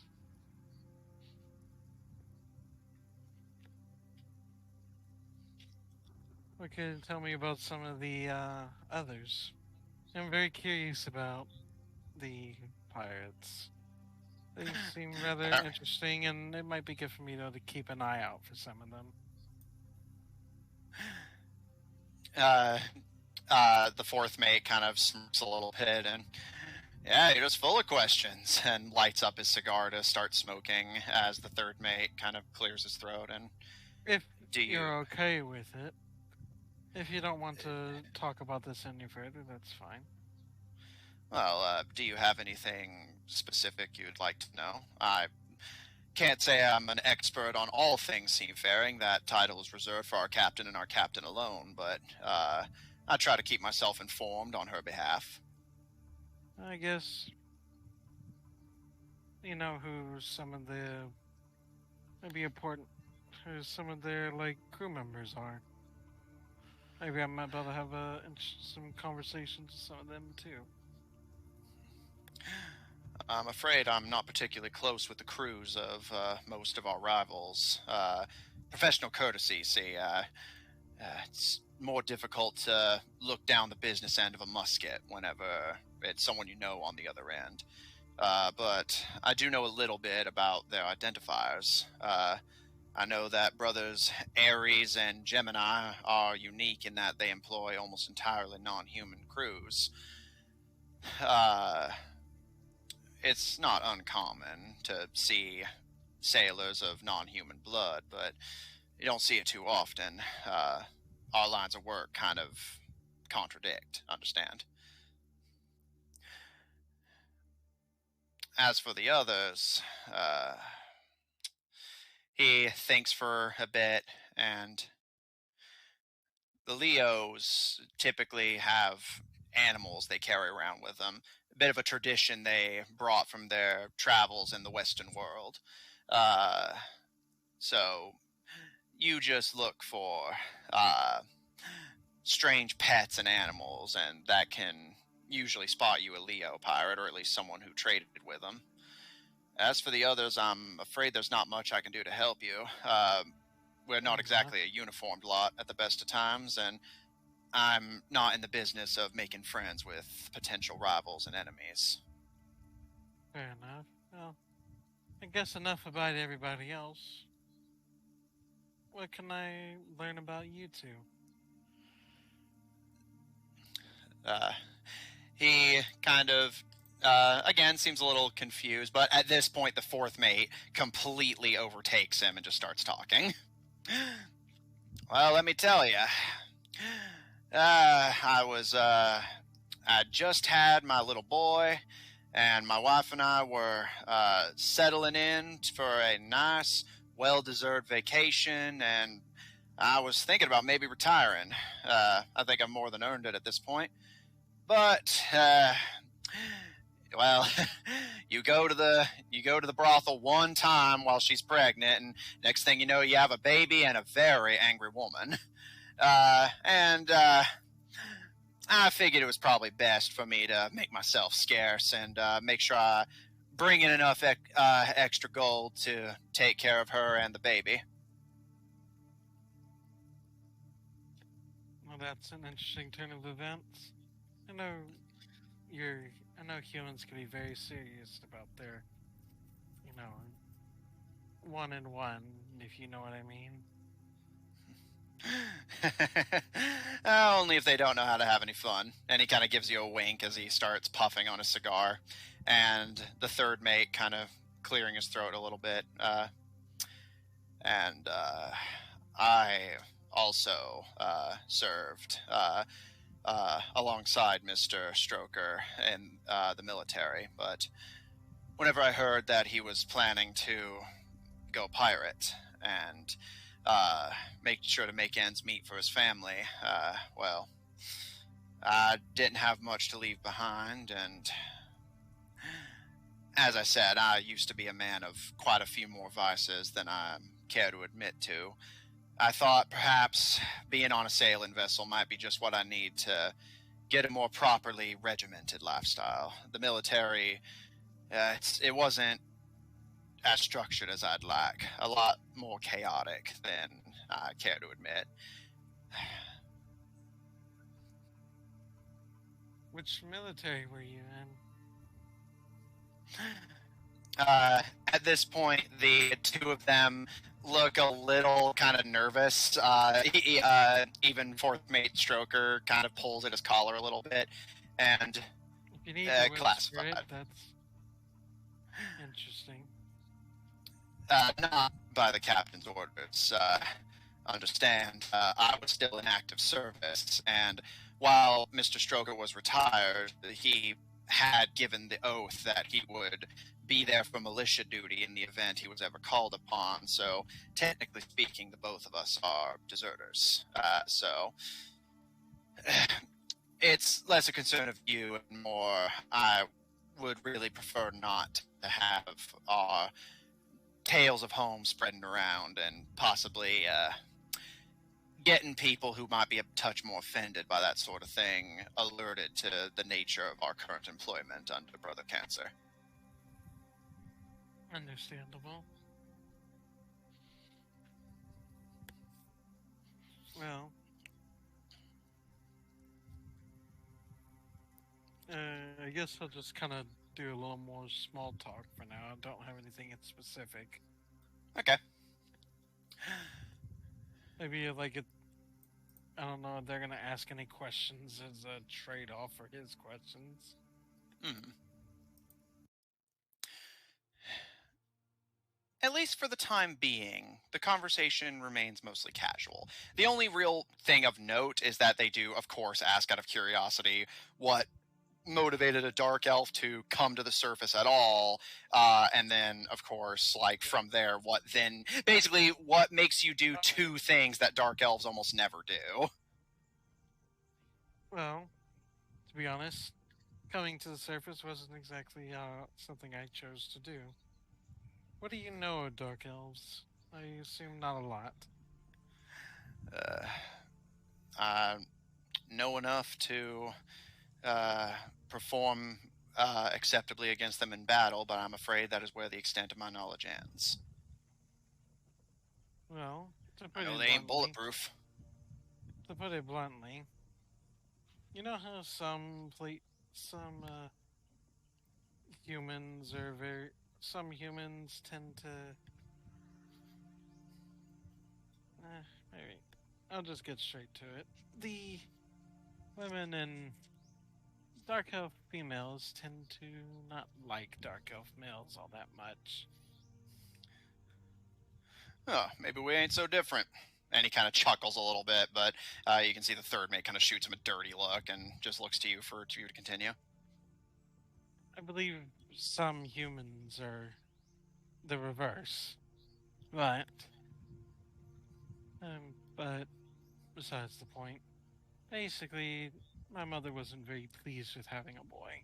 So that's how I wound up on the surface. Just My left condolences, there. sir. Just left there for a wolf or something to eat. But instead, I wound up living with some wood elves instead.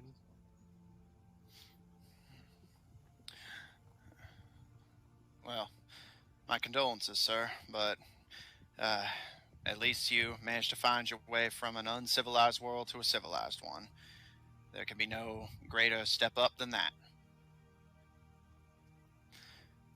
But what brings you out to sea? Well, me and my team really wanted to try and get that spear. Ah, you're in the tournament then. Yeah, we're gonna be hopefully putting on a show. Do pirates like explosives? You can see the fourth mate, because the third mate just kind of like looks a little confused by the question, but the fourth mate seems to get the idea and just chuckles and nods, taking turns smoking a cigar and drinking wine, and just gives you a wide, drunken smile. A time or two, we're known to be fond of them. Well, hopefully there'll be plenty of them. But we really wanted a shot at getting that spear. We're, you see, a bit of collectors of things like that. Your captain apparently has taken an interest in them too.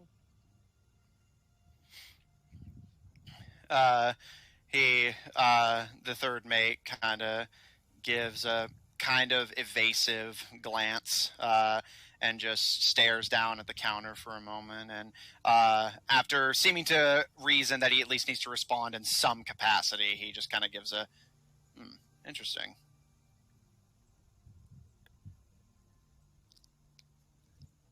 Anyway, we arrived pretty much when everybody else arrived, and we're just waiting for the fights to begin. I thought I'd try to make some friends while I was at it.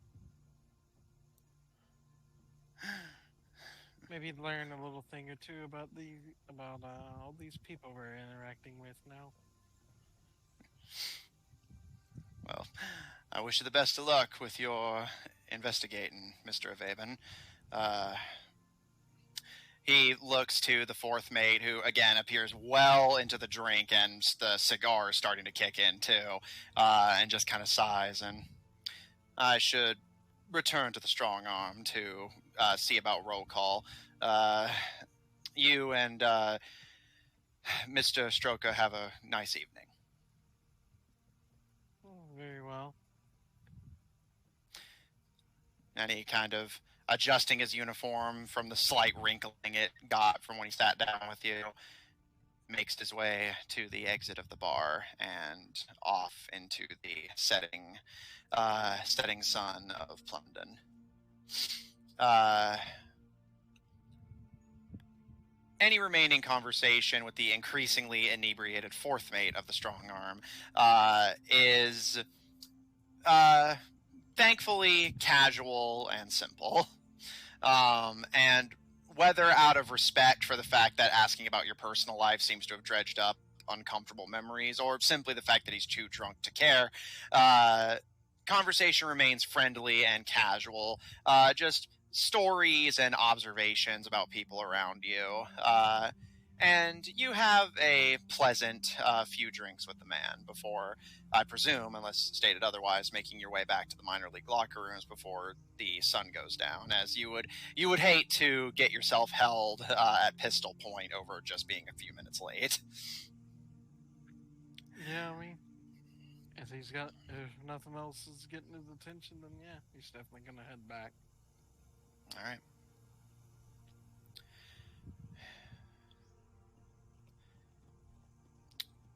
A few days pass in much this fashion. Avaben, bar trawling, and trying to make some acquaintances. Greylog, Asari, and Flower and Fall investigating the ship itself and those aboard it. And Paul indirectly making alliances with those in the minor league. As over the next few days, the minor league locker room becomes far more comfortable to inhabit with all of you in it. And the mercenaries in the minor league become increasingly friendlier and more sociable to the increasing or rather the decreasing clutter and increasing sanitation seems to improve everyone's moods a little bit. And I guess after the first night, Greylog won't summon his wildfire spirit, feeling Okay. that, okay, it's safe enough to sleep. Okay. And overall, tensions in the minor league locker room begin to noticeably decline. Between Greylog not preventing anyone from sleeping comfortably, and Paul just getting on everyone's good side, and the party overall not making too large of nuisances of themselves, results in a relatively comfortable locker room. And of Aben, you even observe that after a while, the mercenaries even stop sleeping with their armor and weapons immediately ready, which is at least comforting in that, if nothing else, you wouldn't want a stray pistol firing to wake you up. However, at the end of the day, friendly or not, comfortable in a newly cleaned and refurbished locker room or not, any sense of camaraderie or not, you are competitors at the end of the day, and no starker reminder of that comes than after about a week of you guys just exploring and acquainting yourself with the ship and its passengers and crew. Captain Merrick gives the announcement that on the morrow, specifically as the sun is starting to set, the first sort of, not round of the tournament, but the initial announcements of it will be being held. And they point you guys to one of the arenas that they've set up for this competition.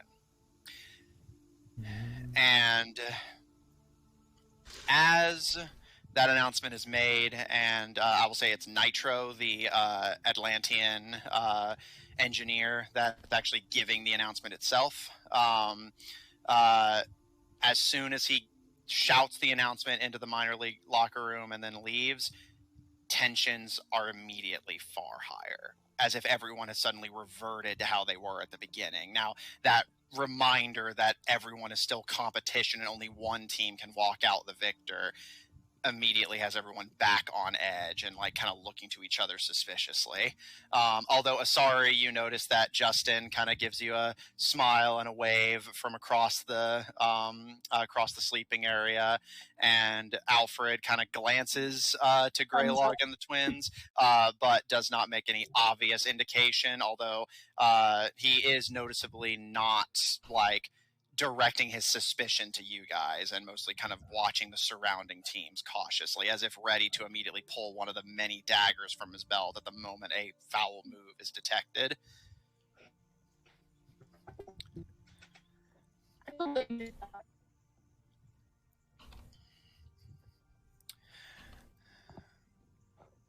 By the way, Matthew, what kind of maintenance does like a bow usually need? Basically, you would need to periodically restring it, as the string itself can get just worn down from too much, especially if you don't like untie it periodically. Typically, a bow will just be unstrung and then restrung whenever it's not being used for long periods. So basically, just make sure to change out the string, or at least let it like loose every so often. Now that things seem like they're ramping up, everyone's going to start making sure his weapons are in top shape. I didn't know if you heard me, but I said that Asari waved back. Okay. Yeah, which he smiles at you. All right. Avaben, you just sit down in your hammock and start stringing up your bows and making sure your arrows are all fine pointed and ready. Forge Code Pistol seem like it needs any kind of attention.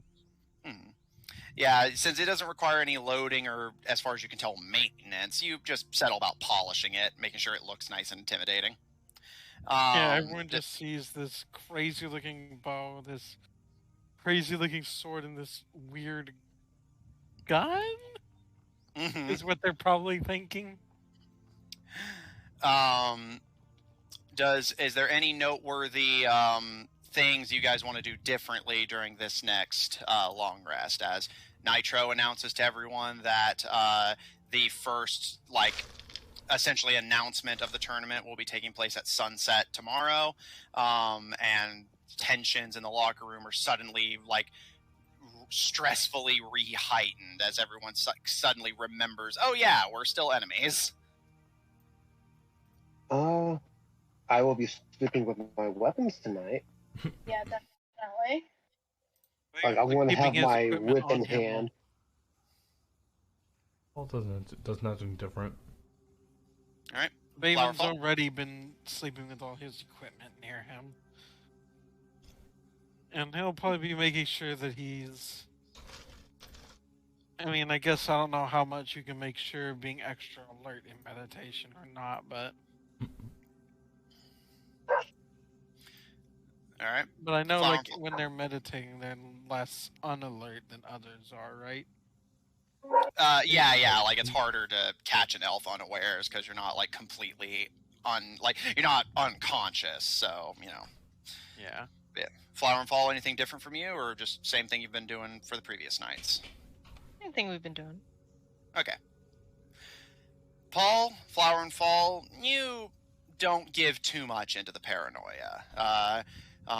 You sleep as comfortably as you can, just wanting to make sure you're refreshed, especially as it seems that, assuming this announcement is anything to go off of, the actual tournament stuff will happen at night rather than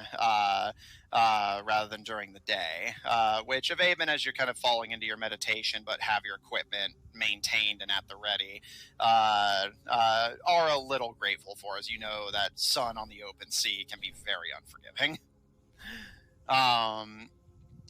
Asari, you and Greylog can feel the heightening tension and keep your armor and weapons at ready as you fall into uneasy and hesitant slumbers. I guess if he's still conscious, he could have the conscious thought of, I'm going to try to, keep my ears open for anything that Yeah. It's it's semi-conscious. I don't know how that works. Yeah. It's been like a baby. It's just my backpack is my teddy bear.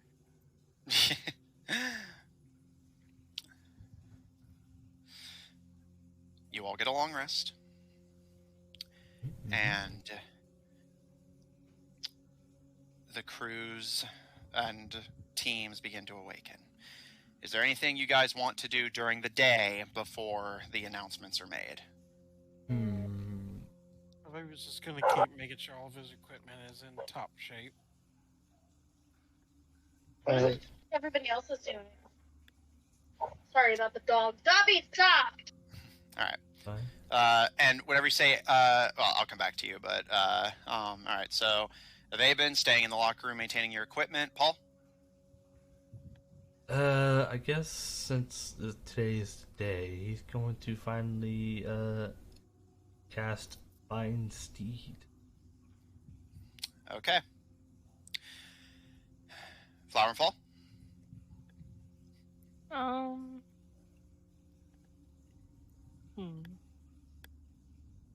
Guess they'll just they'll see that Avaben is taking care of his gear and be like, oh, and also take care of their gear. Okay. Greylog, what will you be doing? Would they have posted whose team is going up against who yet? No, you haven't seen postings. And remember, this is just when the tournament's being announced. So you imagine if there aren't listings now, there may be after tonight, but you're not sure. So he'll be taking care of his gear, and he also wants to keep an eye looking around to see how many people are still in the room, and whose gear is still left out there in the main area. Okay. And Asari, you said that you were just going to see what everyone else is doing. Do you mean the competitors or your teammates? I meant the competitors. Okay. Asari, you and Greylog both make perception checks.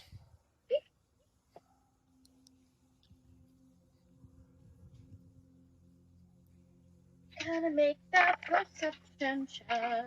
Gotta move my crystals. Ooh. Natural 20. That's a Nice. 26. Okay. Ooh, that's tough. Hang on. Ooh, that's good. Hang on, D&D Beyond. Okay. Nope. Alright, I got it. What'd you roll? 17. There we go. Alright. Investigation, so 30-20. Alright. I'll have your character sheet pulled up for future rolls. That that would is be a 30-20. 30-20. Okay. Avaben, you start continuing the process you had been on last night, making sure your weapons are shiny and functional, and also... We're going to check the explosive errors and make sure that they're still good.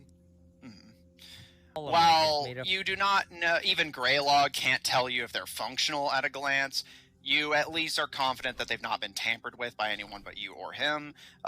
So, looking over your weapons, you start checking your ammo, your weapons themselves, and just making sure you're geared up for anything you may potentially be asked to do today. And you notice the twins kind of look down at you curiously, and seeming like they just thought of it because of you doing it, start to sit in the hammock across from you and start just polishing their axes and armor and making sure everything of theirs is up to snuff. Paul, sitting on the top hammock, you start to cast Find Steed to bring your missing creature onto the Plundan with you.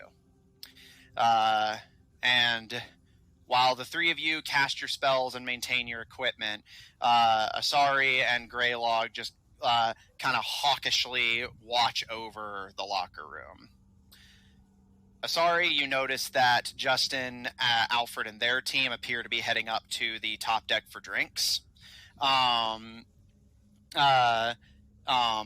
just leave this particular area behind. But turning your attention to the rest of the fighters, the ones that Paul had identified as vampires or Nosferatu, are just kind of just observing the surroundings, and their arms are crossed, and they don't look as paranoid as everyone else. It's more that kind of like, it reminds you of the look that you and Greylog yourselves have often gotten, that, oh, please, someone try and fuck with me kind of look. Yeah. You see this small group of kappas, which are like turtle folk, putting makeup on themselves, this kind of red, like Mad Max style getup, and they're like all like doing these little chants in their native tongue to each other, seeming like they're hyping themselves up for whatever they're going to be asked to do. Warpaint. You see the various humans you've seen readying firearms and various weapons.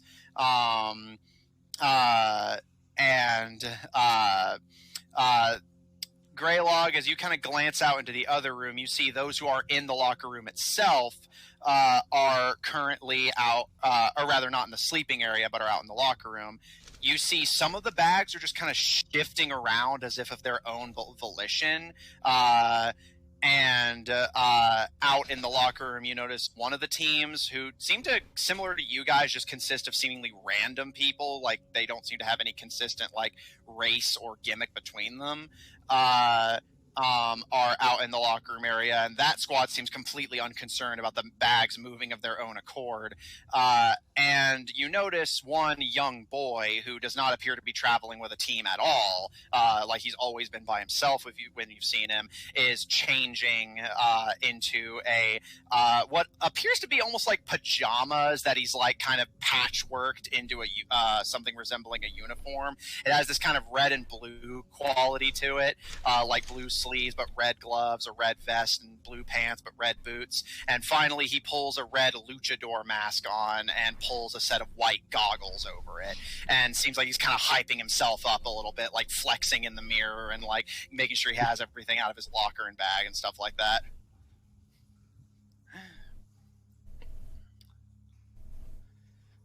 For the most part, one person at least has some physical.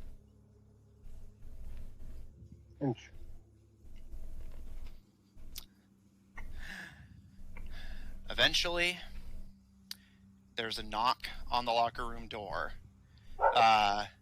And at this point, everyone is just in the locker room itself. Nobody's speaking to each other. It's just tense, cautious silence. But when it's broken by this knock, one of the kappas stands up and opens the door, and you all see Nitro, who is giving a bow, and Captain is seeing to the major leagues, which means I'm the one supposed to escort all of ye to the arena. Come along, follow. Don't fall behind. All right. Let's do this. Grab my shit. You all look and see the kappas kind of mutter to each other, like, and then like bash their heads together. The vampires just smile and politely stand up. The various humans wielding firearms just stand up and like start gathering their equipment. The lone boy in the colorful uniform kind of immediately stands up nervously and starts kind of hopping from foot to foot, as it seems like he's too anxious to, like he's insisting that everyone else go ahead of him. Like he's worried that if he goes out first, he'll be making himself a target. The kind of colorful adventuring party, much like you guys, is the first to leave, and you can hear them kind of joking to each other about how nervous everyone else is. They seem to be taking this a lot more casually than the others. And finally, Paul, you notice with some interest that a few small black orbs out of one of the bags that just sits out in the commons area roll out of their backpack and just start rolling towards the door behind the group.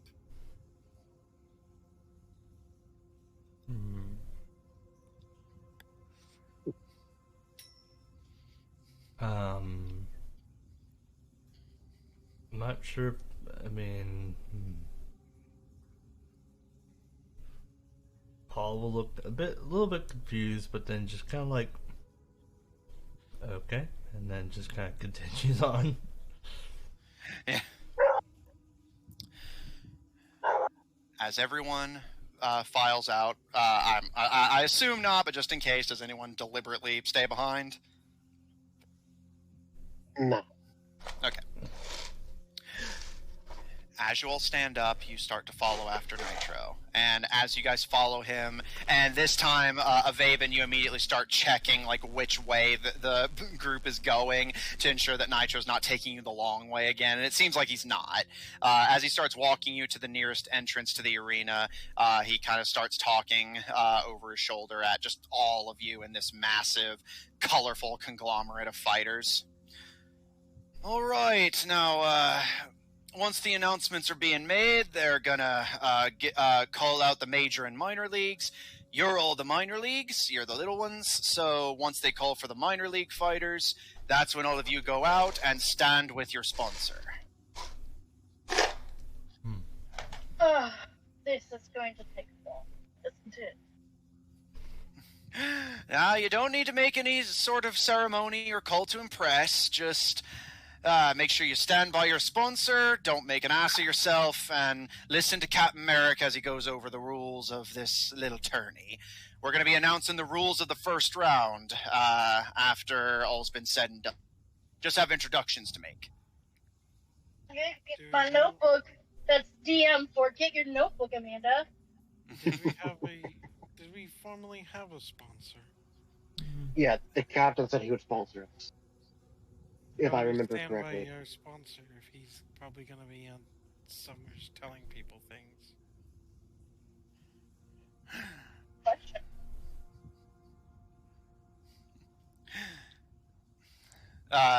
You can see a few of the other fighters kind of glance to you guys whenever you mention that the captain himself is sponsoring you, and you can see immediately that gets the rumor mill cycling. I'm assuming the captain's going to be standing in a specific, like, on like a... What's the term? It's not a stage. Yeah, do we like go over to him? You're thinking of a podium, lad. Yeah, isn't he going to be in like a podium type thing? Oh, nah. Captain Merrick's equal to everyone else, so he stands on the same level. You might have to walk around a little bit to keep up with him while he's moving about, but just stand in the same general area as him and you'll be fine. Okay.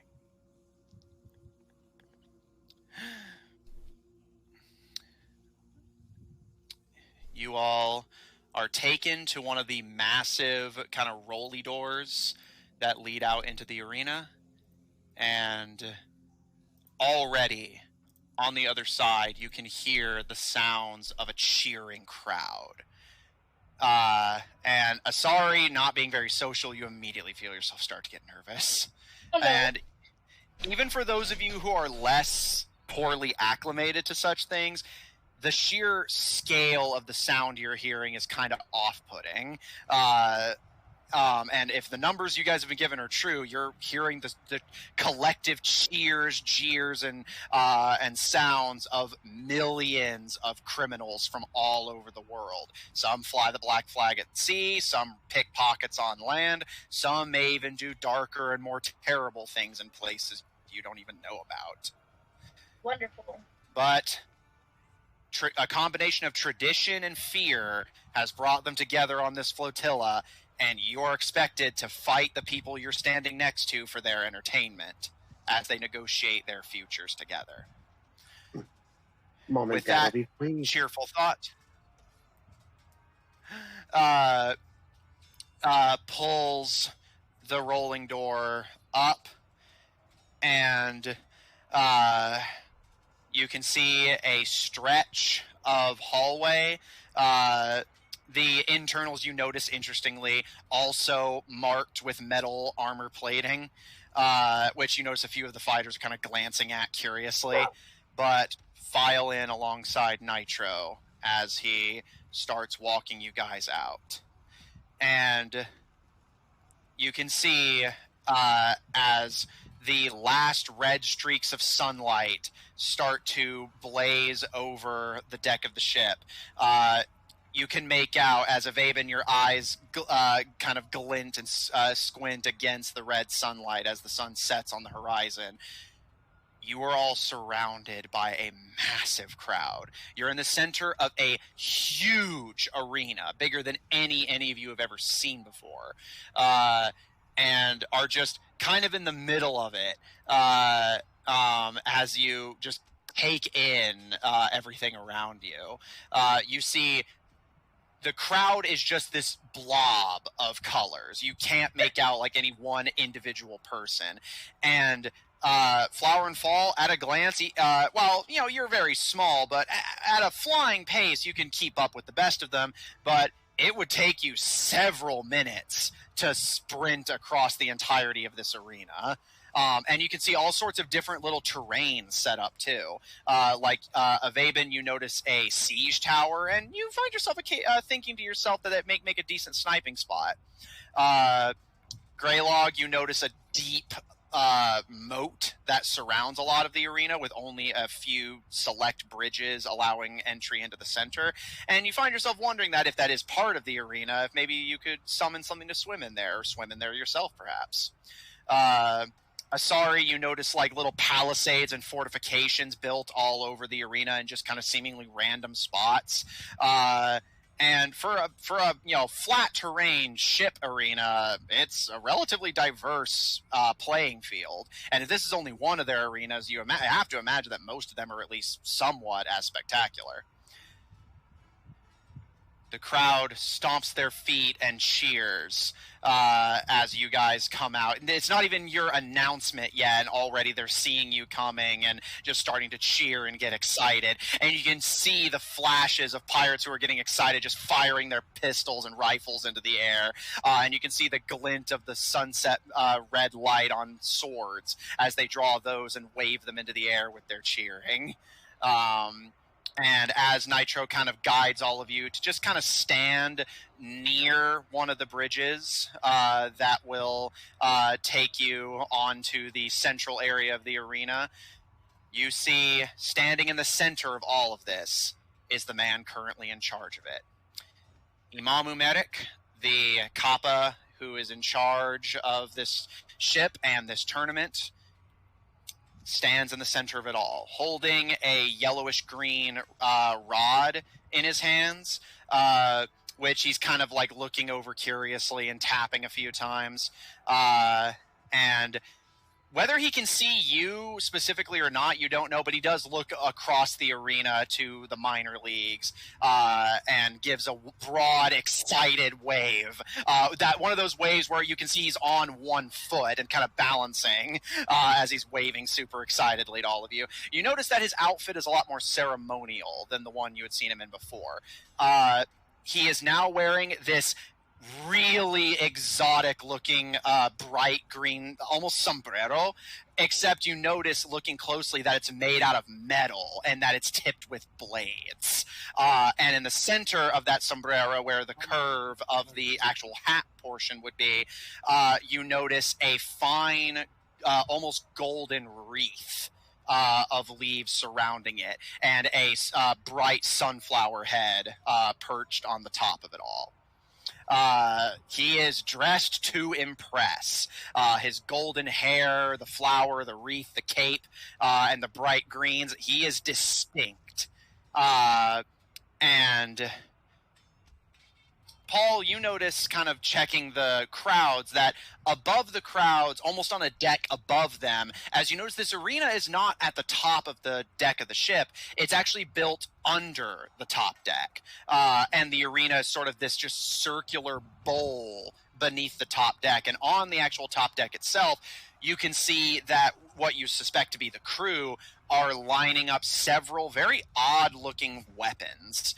They appear almost like cannons, except you notice that they're dragon-shaped and are like these really bright colors rather than the kind of just bland steel that you're used to seeing. And as these cannons are brought to bear, and the pirates continue to just celebrate and be excited, finally, after a few minutes of you guys just sitting and waiting, not sure what you're supposed to do, and kind of, I imagine many of you feeling discomforted by the sheer amount of people that are looking at you, Imamu holds his hands up, and as if by command, the sun sets, and the crowd goes silent, and slowly begin to sit back down eagerly. And after about a minute or two's pause, Imamu brings the yellowish-green rod to his throat and speaks, but it echoes and booms, aided by magic to be audible to everyone in this area, and potentially even across the ship with how booming it is. You can literally feel your seats shake with his voice as he announces, "Welcome, ne'er-do-wells one and all, to the 6th Centennial Doom Spell Tournament!" And the cheers go right back up in earnest as everyone celebrates. And Nitro at this point nods to all of you in the minor leagues and, "Don't make asses of yourselves, I'll be back." And starts to kind of elbow his way past all of you and steps back through the rolling door and out of sight into the internals of the ship. "Oh, what a lovely, lovely crowd we've got here. You are some of the world's worst." And you can hear some laughs in the audience because everyone's in the know on it. And he gives a wide beaked smile and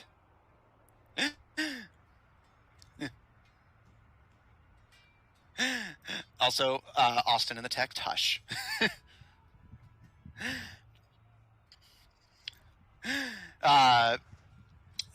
He gives a wide beaked smile and my name is Imamu Merrick. I, much like any of you, am a man with a taste for the finer things, specifically other people's finer things. Again, some laughter from the crowd as he appears to be working them decently. But I know it's not some old kappa from Alios that you're wanting to hear from. Why don't we get to the thing you've all come here to see? Again, cheers, but this time they're like hushed and intense. The kind of cheering whenever you know something cool's about to happen and he just can't wait. He gives a wide smile and, without any further ado, the criminal sponsors that made everything here at Plundan and this tournament possible, here for 600 years and running, those who fly the black flag, those who evade the law, and those who command things that they, frankly, by all right, shouldn't. He smiles and gestures with a webbed hand to the left side of the arena. You guys are sitting on the right. And he smiles and, give it up for our sponsors, ladies and gentlemen.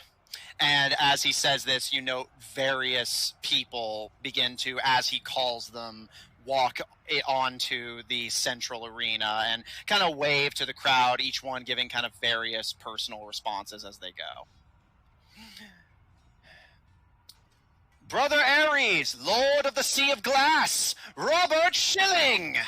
And you see the pirate you guys had met in Tortage walking up onto the arena. He waves to the crowd and kind of smiles and chuckles, and once he gets to about midway, draws 2 swords from his belt and twirls them in the air, and the crowd cheers and is excited, and he kind of smiles again and sheaths them as he meets Imamu in the middle and maintains his spot as he gestures again.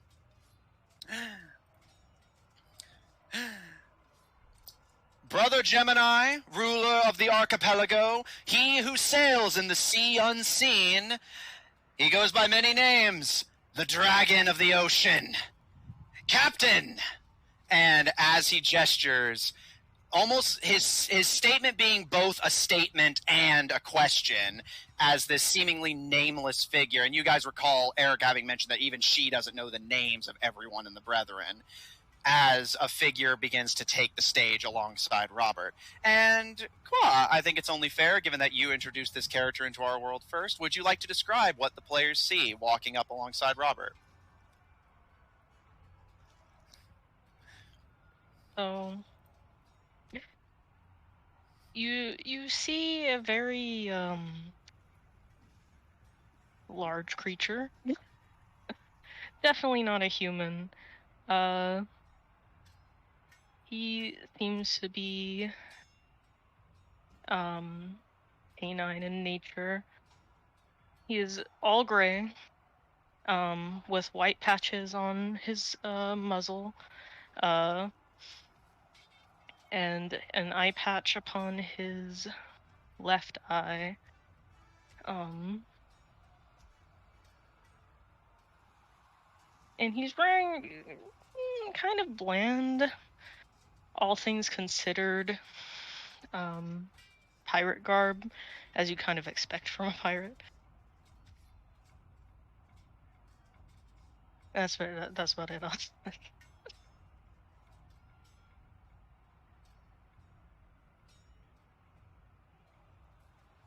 Well, rip Matthew. So I was just making sure they were done. Brother Cancer, she who sails the Sea of Troubles, one of the youngest to ever fly the black flag, Captain Ray.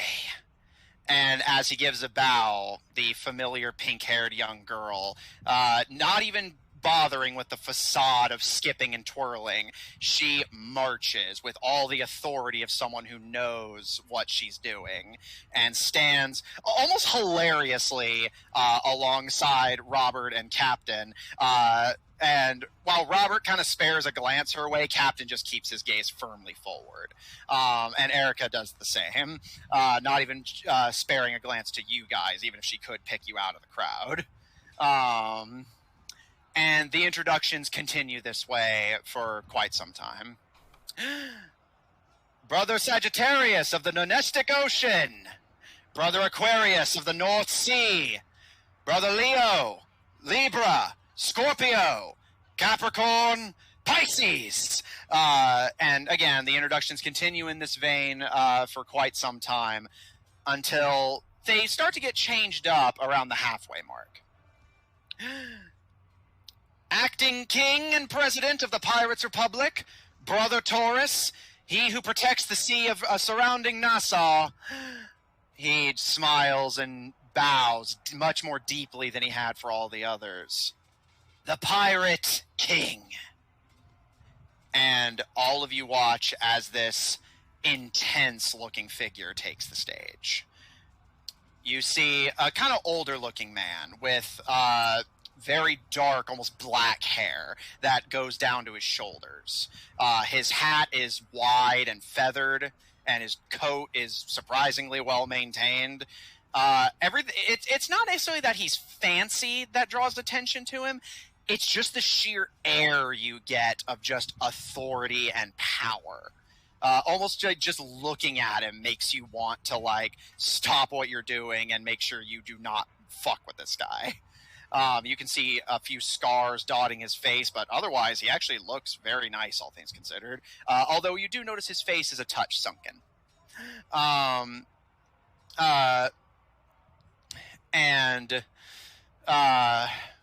Finally, as the various brethren are introduced, new faces start to be introduced at this point. Not people you don't recognize per se, but just people outside of the pirates who you knew were attending but hadn't, like, seen them yet, so you weren't quite sure what to expect in those regards.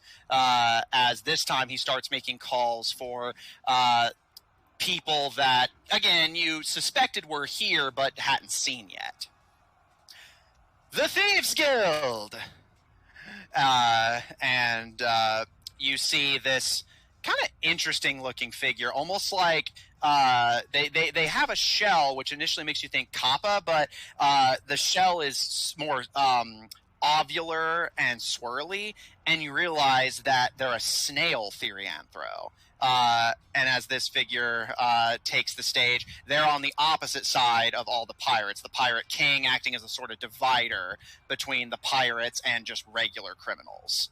And he introduces several more factions that you guys start kind of anxiously tracking, almost unbiddenly.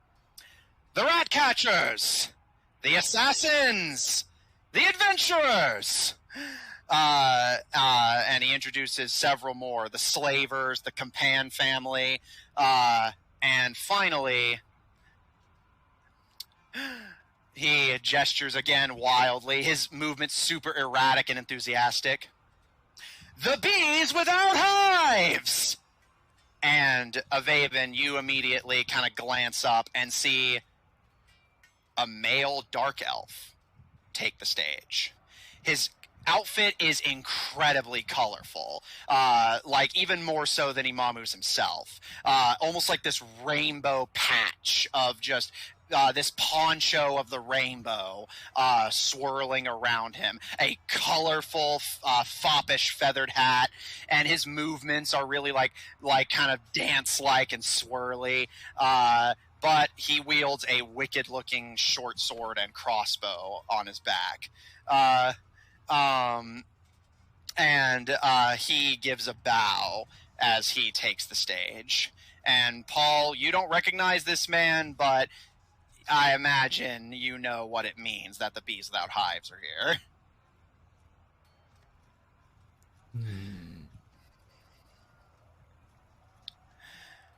Gonna have to kill his boyfriend.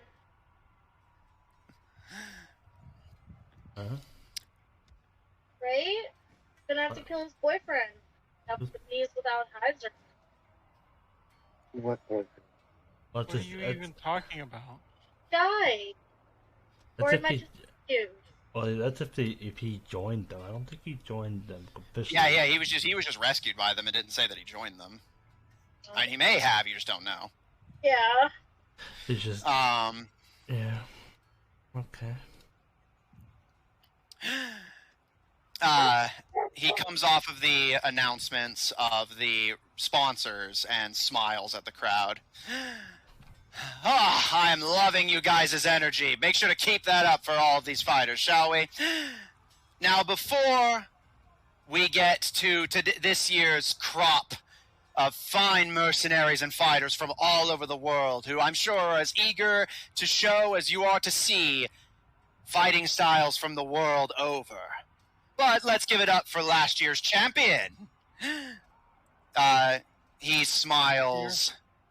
Yeah, and it seems like they're kind of playfully referring to it as last year, despite like it being 100 years ago. Although that does intrigue you that the last champion is still alive, and he gestures to the right side or the left side of the stage again, or stage left, you could say, and.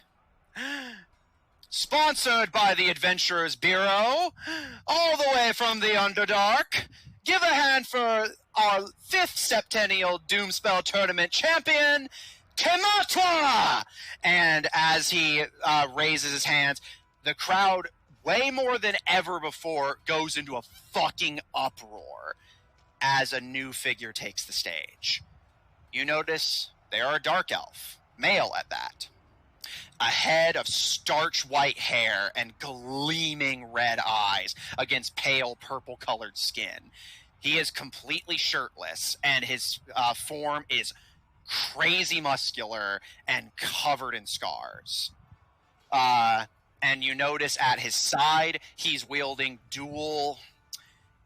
I'm not quite sure what you'd call them, honestly, but they're essentially blades that not only run extended from his hand, but also curve back around to almost protectively cradle his elbows. So basically everything from the elbow down is all blade. And as he takes the stand next to Imamu, he raises his fists into the air and the crowd cheers all over again. And he gives a smile to this dark elf and looks back to the crowd. That's a mighty fine set of blades you got there. Underdark forging, I take it. But that's not a weapon of a champion's caliber, is it? And the dark elf just grins and crosses his arms, the blades kind of like poking out from his shoulders as he like almost goes into like this pharaoh-like pose as the crowd starts to kind of excitedly titter amongst themselves as you all see Nitro arriving from stage left with a golden spear in hand. He holds it out with a bow to Imamu, who almost reverently lifts the golden spear. And you notice the dark elf man immediately just staring at it, their eyes wide and licking their lips, as Imamu holds it out. And there's no ceremony, just the dark elf just immediately yanks it out of his hands and kind of gives it an experimental twirl, almost like tossing it up and down to see if he could javelin it properly, which it seems like he can. And finally, he hammers the blunt end into the ground and stands at attention with what you presume to be the Spear of Ares. As the How accurate did that do? Make a perception check. 23. You feel like you did a good job, at least at a distance. You got the horns, the patterns, the gold color. Overall, you feel like it's a decent replica.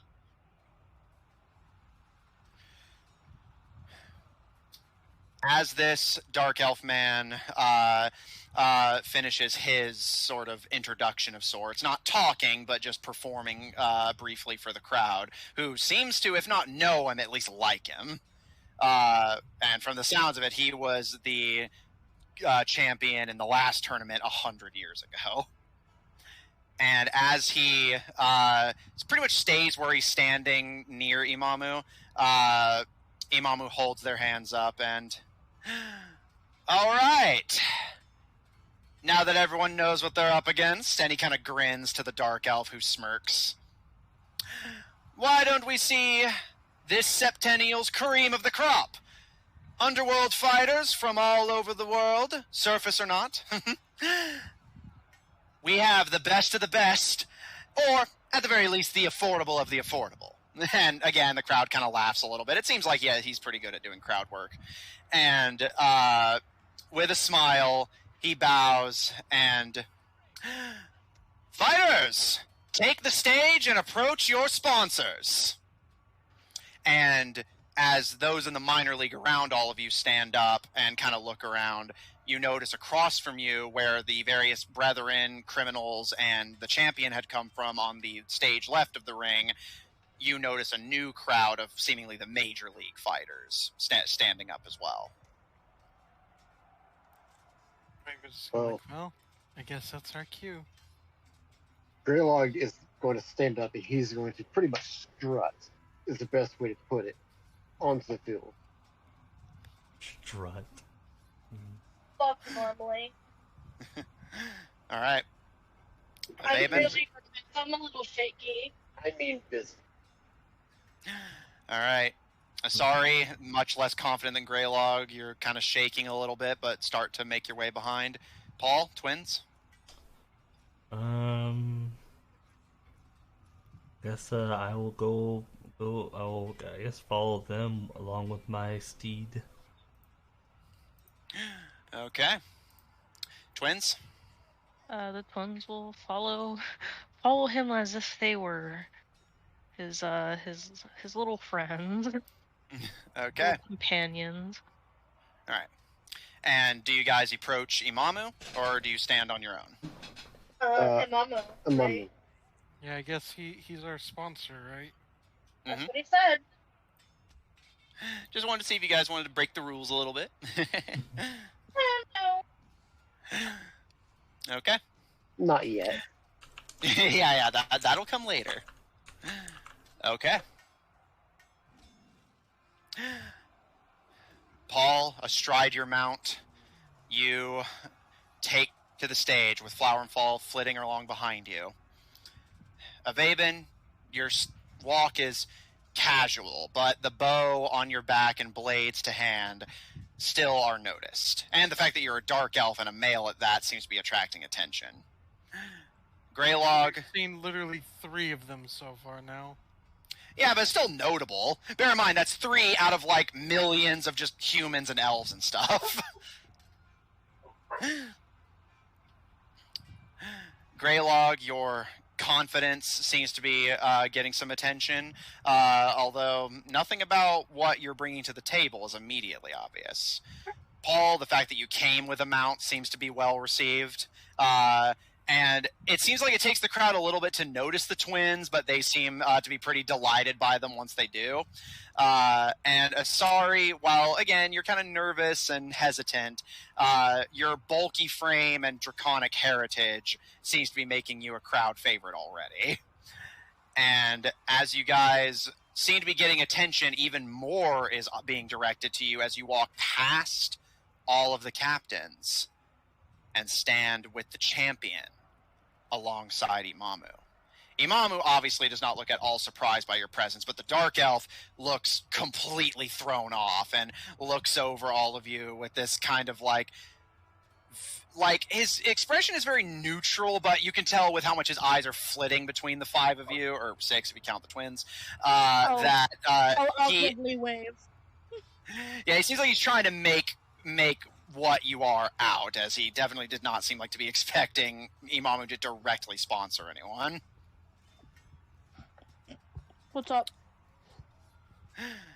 He doesn't say anything to you, his jaw kind of like hardening a little bit, and just turns away from you. Hey, look, I'm just as surprised as you are. I didn't even know. Well, I think I did know who you are, but I'm just as surprised as you. he kind of that last part actually seems to get his attention, and he turns towards you. Bear in mind, he's a huge guy, and Are you he. taller than me? Let me double check your height.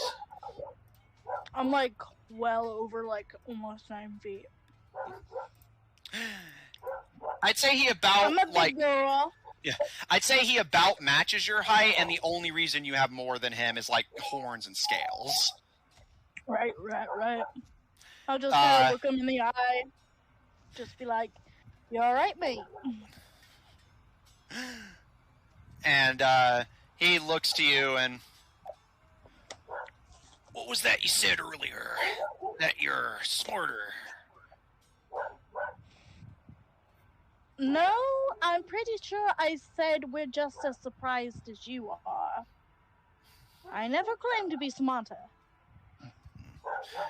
That's what I thought. And with that, he turns back away from you and just continues looking at the crowd. Kind of look at Greylog. Though you are smart, he'll say under his breath. I'll say to him, probably.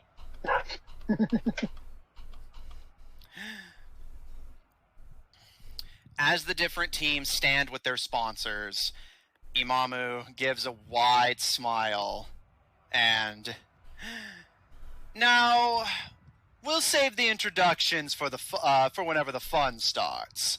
They've been taking note of who's standing with who, like who's sponsored by who. Sure, make a perception check. Okay. Try helping. check. Because I'm curious who sponsors the vampires. Alright, make a perception check, but I'll note that you're specifically looking for the vampire sponsor instead of any of the others. Natural 20. Okay, natural 20 from Avaben, nice. And Greylog? 16. Okay. Hang on, 1 second. Don't Yeah, gotta get your notebook ready. I gotta get my fresh page. Okay. Sorry, didn't even roll perception. Well, It's more like just like as like a curiosity thing. It's a personal note. Yeah, basically as long as you don't use these. Yeah, as long as you don't. Yeah. I have like 2 sections of this notebook, this specific notebook. One is specifically a sorry notes, and then the other is just Amanda note. All right, so yeah, as long as you don't use them, you're fine. Since you were looking for the vampire sponsor specifically, Avaben, you obviously know this as well, but just Greylog, since that's the one. Oh yeah. So I thought you were saying I thought you got it mixed up and said I was looking for the vampires. But yeah, both of you noticed that Brother Aquarius, the Black Baron, sponsored the vampires. And you notice now that you can actually see the Baron, as you hadn't actually seen the man before, he's, despite what you've heard, a handsome-looking fellow. Tanned skin, a kind of pencil-thin mustache, a head of well-kept, if, obviously a little graying, kind of silvery brown hair. His clothes are very fancy. He has like a red poncho, a wide-brimmed brown hat with a feather in it, and a largely black shirt and pants beneath it.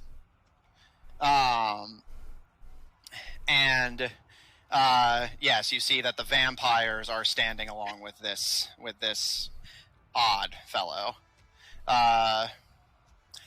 Avaben, looking around, you see that the bulk of the ones, I'll start with the ones you would recognize, basically the ones that you would probably be the most interested in, more or less. The young boy who had appeared to have been traveling alone appears like he was sponsored by Brother Ares, who you remember were not originally planning to enter the tournament at all. So it seems like putting this kid in was like a last-minute entry. Although it does surprise you to learn that he would put a child alone in this tournament, and the kid seems really nervous. So, you kind of take stock of that a little bit. Decision.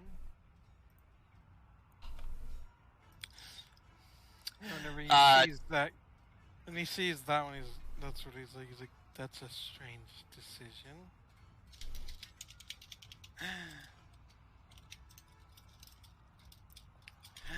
All right. Just noting things down real quick. Did you hear what I said? No, I did. Yeah, I'm just also trying to make sure I keep track of what each party member's doing. So I'm trying to get more in the habit of taking notes during session, so I don't lose track of stuff as much. Okay. Avaben, obviously, you get a good look at most of the teams and their representatives. However, to avoid it just being an info dump right here and now, I'm going to focus on the ones of the crews you know. But whenever they come up as opponents, I will mention, in case it matters to you, who sponsored them. It'll make this a little bit easier.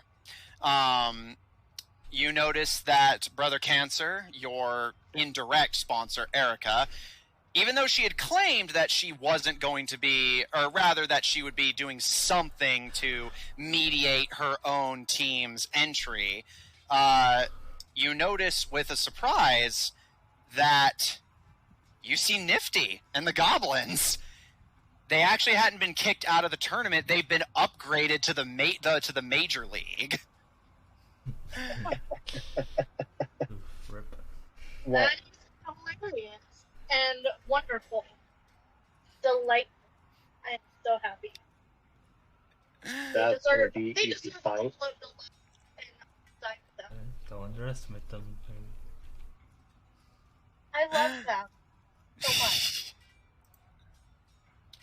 But yeah, that's the ones for the characters you know. But again, I'll mention who the other teams work for when they because there's 20 fucking teams and representatives. So, Maybe Maybe we Ted. should have shaved that down a little bit. yeah, there's a reason it works that way. You'll see. Because he hasn't gone over the rules yet. Brackets and everything. Get to hey, But yeah, shit. Where'd it go? There it is. Okay.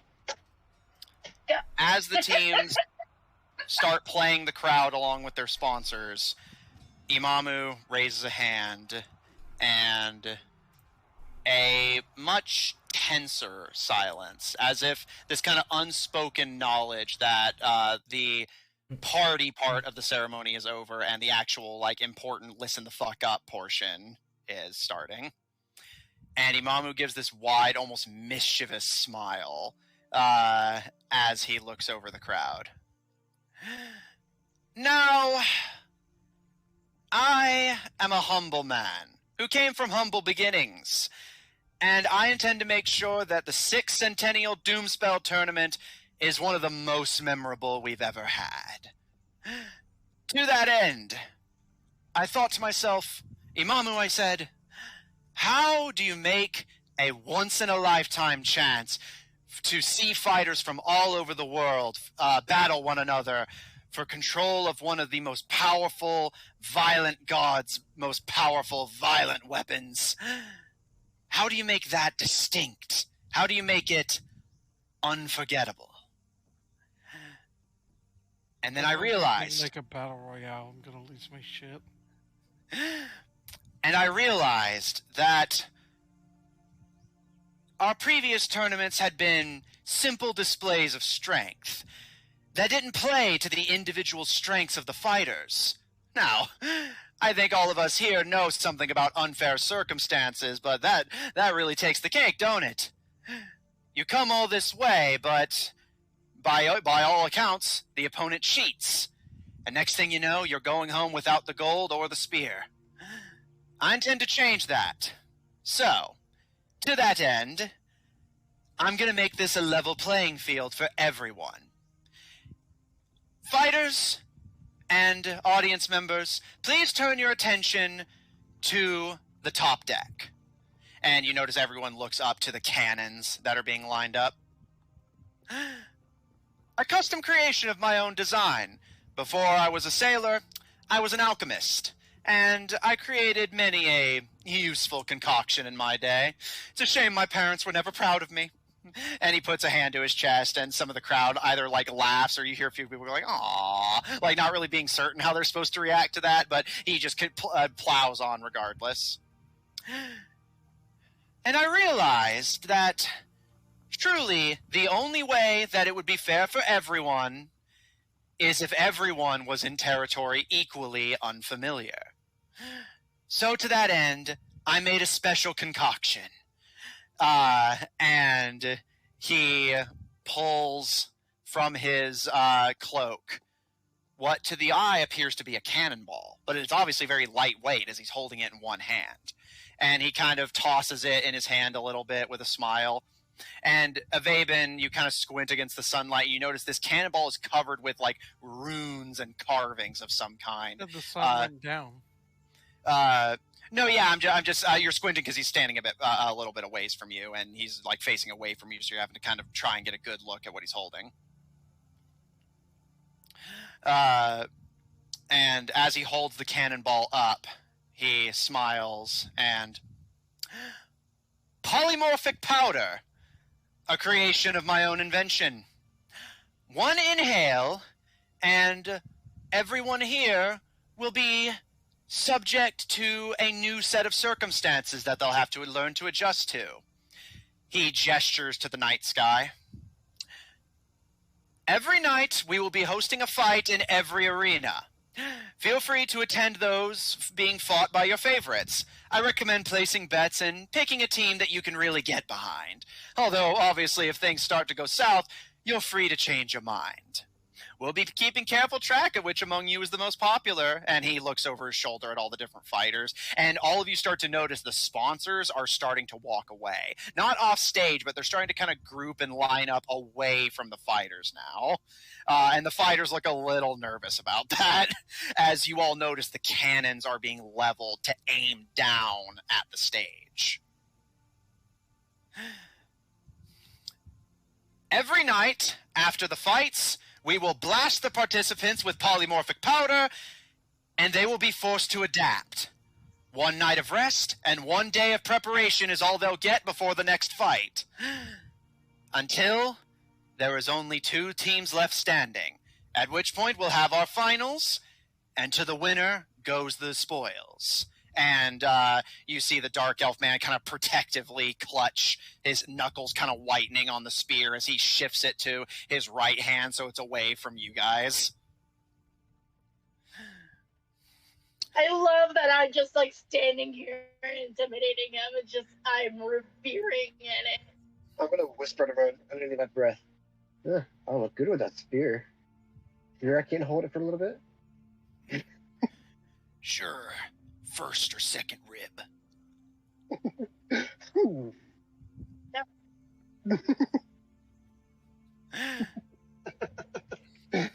I like this guy. I think he likes us too, unfortunately.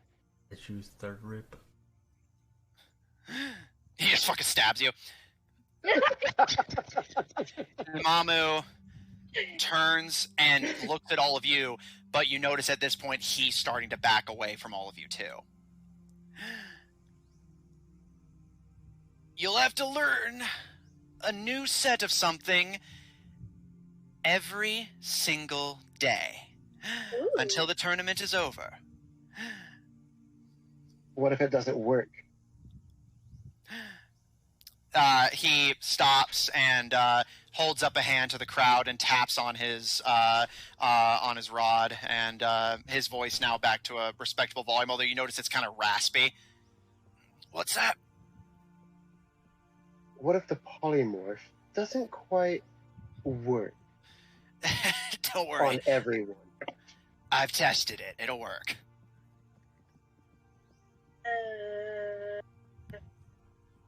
And are we... What if we decide to change our own form again? I was like, I think you can. I think it will depend on what kind of effects it has on it. Okay. I think it's better you see what it does before you start asking. And this goes for everyone, and he raises his voice to all the fighters. My office is open for anyone who has questions, and if you don't like what this powder does to you, you're free to resign from the tournament, but understand that will be considered a forfeit. Is there any pertinent questions before you get your first dose?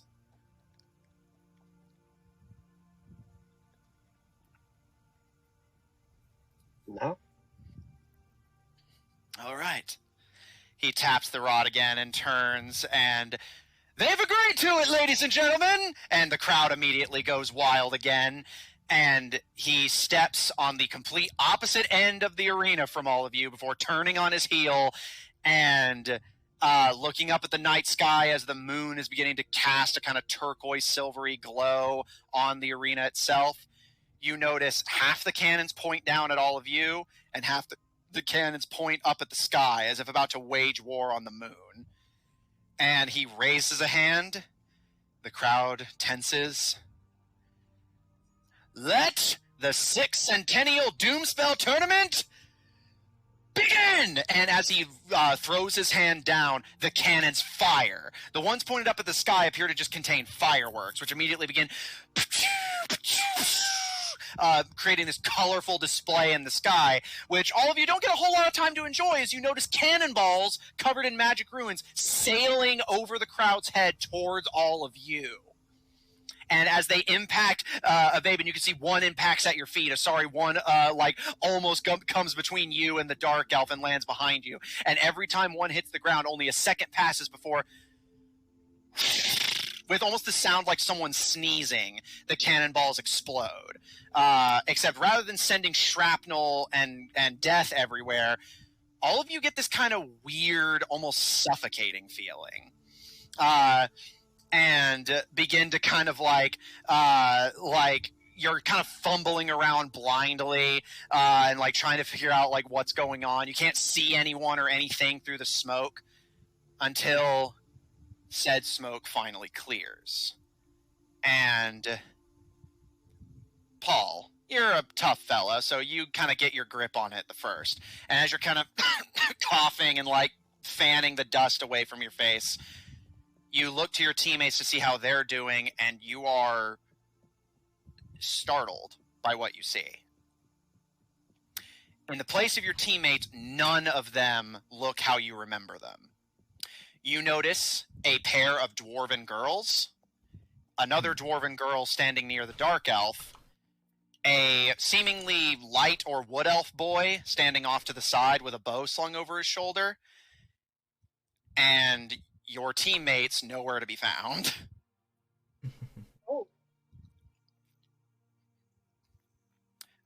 And you notice another elf standing next to one of the dwarven girls. Oh, yay, I'm an elf.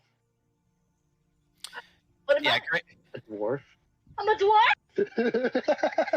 Yeah. Avaben, you're one of the last ones to kind of your very sensitive senses kind of having to adjust to the blast and smoke.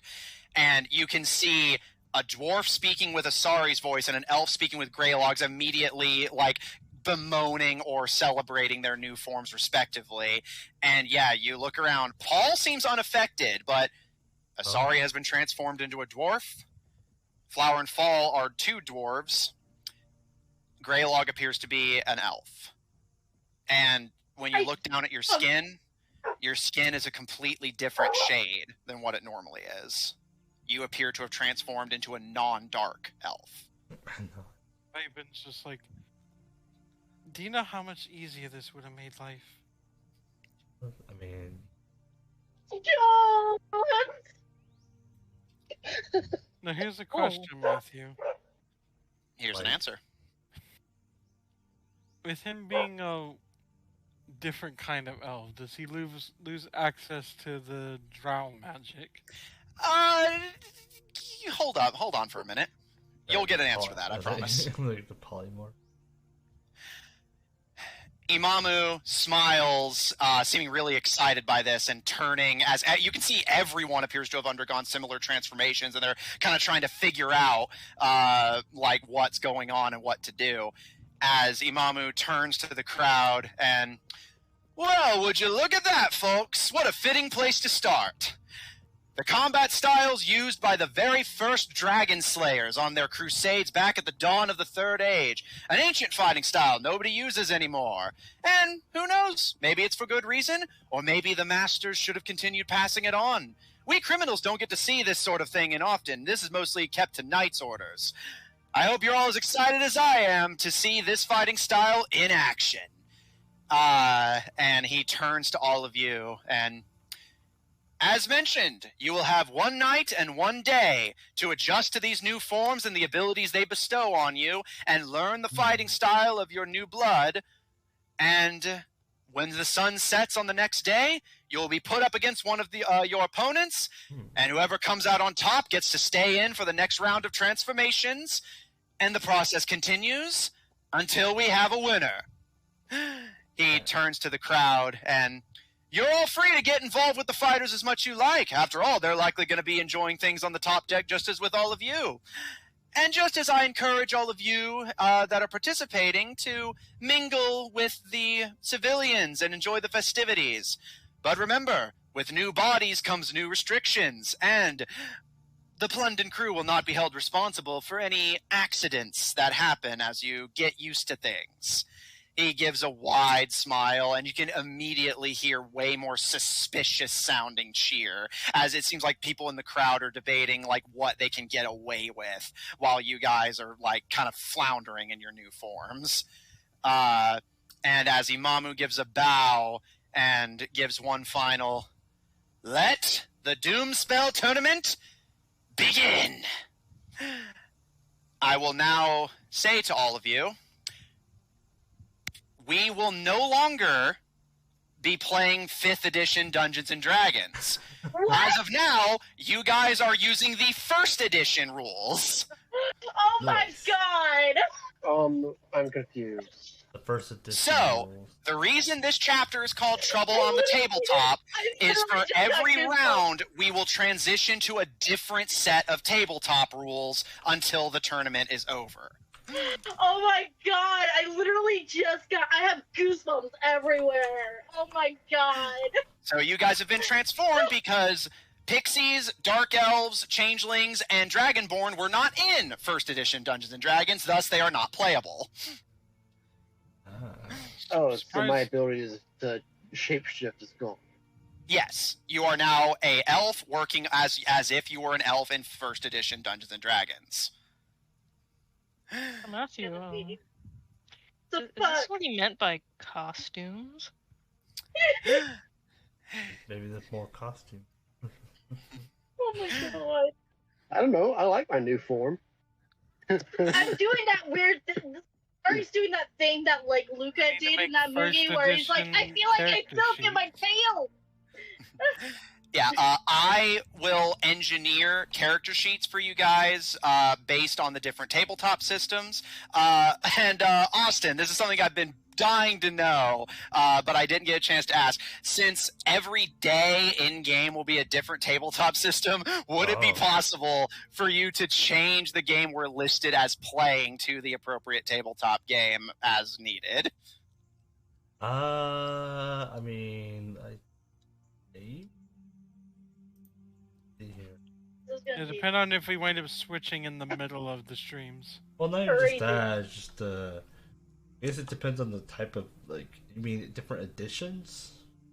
Yeah, like basically what I don't know if it's just Dungeons and Dragons or if it's like Dungeons and Dragons 5e. Yeah, I don't know if Dungeons and God, imagine the real suffering is apparently going to be if we do 4th edition. Yeah, no, I'm not going to spoil every tabletop game that's included in this list, but obviously it's at least 20 of them. Oh boy. And we're starting with 1st edition. 20 of them? So, does our magic stay the same? Nope. I mean, that's Nope. first edition. You're- Nothing about us is the same. Yeah, no, the only thing you're carrying over is your personality and, like, memories. Everything else is either transition to work as if it was in 1st edition, or if there's no close equivalent, it's just gone. Oh. So we're just expected to figure out like what we're gonna like. What Yep, you get a powers are. night and you get the night after the announcement or fighting round, the morning after to get used to the new mechanics. At which point you're thrown into the arena with someone who's likely equally confused and told to just fight it out and make it basically make a fool of yourself. All right. Okay, do we still have Did our same Rangers equipment? exist in first edition? Do what exist? Because Do Rangers exist? I don't. I think it was introduced in later like updates to it. But I will get back to you on that. Work it out. There's gonna be some You think management. this through before you did it, Matthew. But no, I did. I just don't remember off the top of my head. Because I'm going to be engineering. And for the record, don't worry about stats because in first edition you had no choice but to roll. So whether I make them or you guys make them, it's going to be completely luck of the draw what your stats are. So I'll engineer you guys character sheets. I've done it before. I did a few practice ones, so it won't take me long. Send you guys your new stats to work with, and it'll be up to you guys as characters to get the hang of your new forms. Okay. What about our equipment? Any equipment that has an equivalent in first edition maintains its functionality. Anything that doesn't, you can try and use, but it might have unpredictable results, or it'll just be rendered non-functional, depending on the context. It's something that you made up, like the Forged Cuz pistol. I will say, fire it and see what happens. Okay, what about bags of holding? Were those in there? I believe bag of holding was a thing, but I'll double check. Anyways, before we get into the round robin questions, That'd be Where we're gonna end, because it's 12, almost Yeah. 12:50. that is where we're going to end tonight's session. I just wanted to make sure to get the reveal in before we ended. Oh If you my want to see goodness. more of my DMing, check out twitch.tv/GrahamCrackers, GrameCrackers, for my Friday campaign, The Goldshine Investigations, at 7 o'clock Central Daylight Time, featuring a party of investigators trying to unravel the cultish conspiracy that threatens to plunge their home into war. Check out our website at officiald5hub.info, resurrected from the grave like a filthy necromancer, now playing D&D First Edition. Check out our link in chat to join our official D5 Discord server if you want to hang out with us directly and support our episodes posted on Apple Podcasts, Pandora, Google Podcasts, and the iHeart Podcast Network, wherever you happen to get them from. For our audio listeners, catch us live on Mondays at 9:30 Central Daylight Time on twitch.tv/OddTornadoProductions and the Odd Tornado Productions YouTube channel to catch up on what you missed. Check out Odd Tornado Productions official on Tumblr to find links to our other works, including our Human Fighter Now's Twitch channel at twitch.tv/AustinFreak123. Fighter now. Yeah. And if you enjoy what we do, please support us on Patreon. That link's about to be posted as well. On Ko-fi at kofi.com/OddTornadoProductions, and follow us on Twitter at twitter.com/TornadoOdd. The TNO are in fact capitalized. And if you want to see more of this party, plus or minus a few, tune in tomorrow at 7 o'clock Central Daylight Time, same channels, for our Tuesday game of Black Ink and Blue Blood, featuring a party of politicians and nobles trying to unravel a political conspiracy if they can just stop stabbing each other in the back long enough. Thanks everyone at the table. That's not fair. We have gotten better. I just stole from Suntrack. And you pissed at me.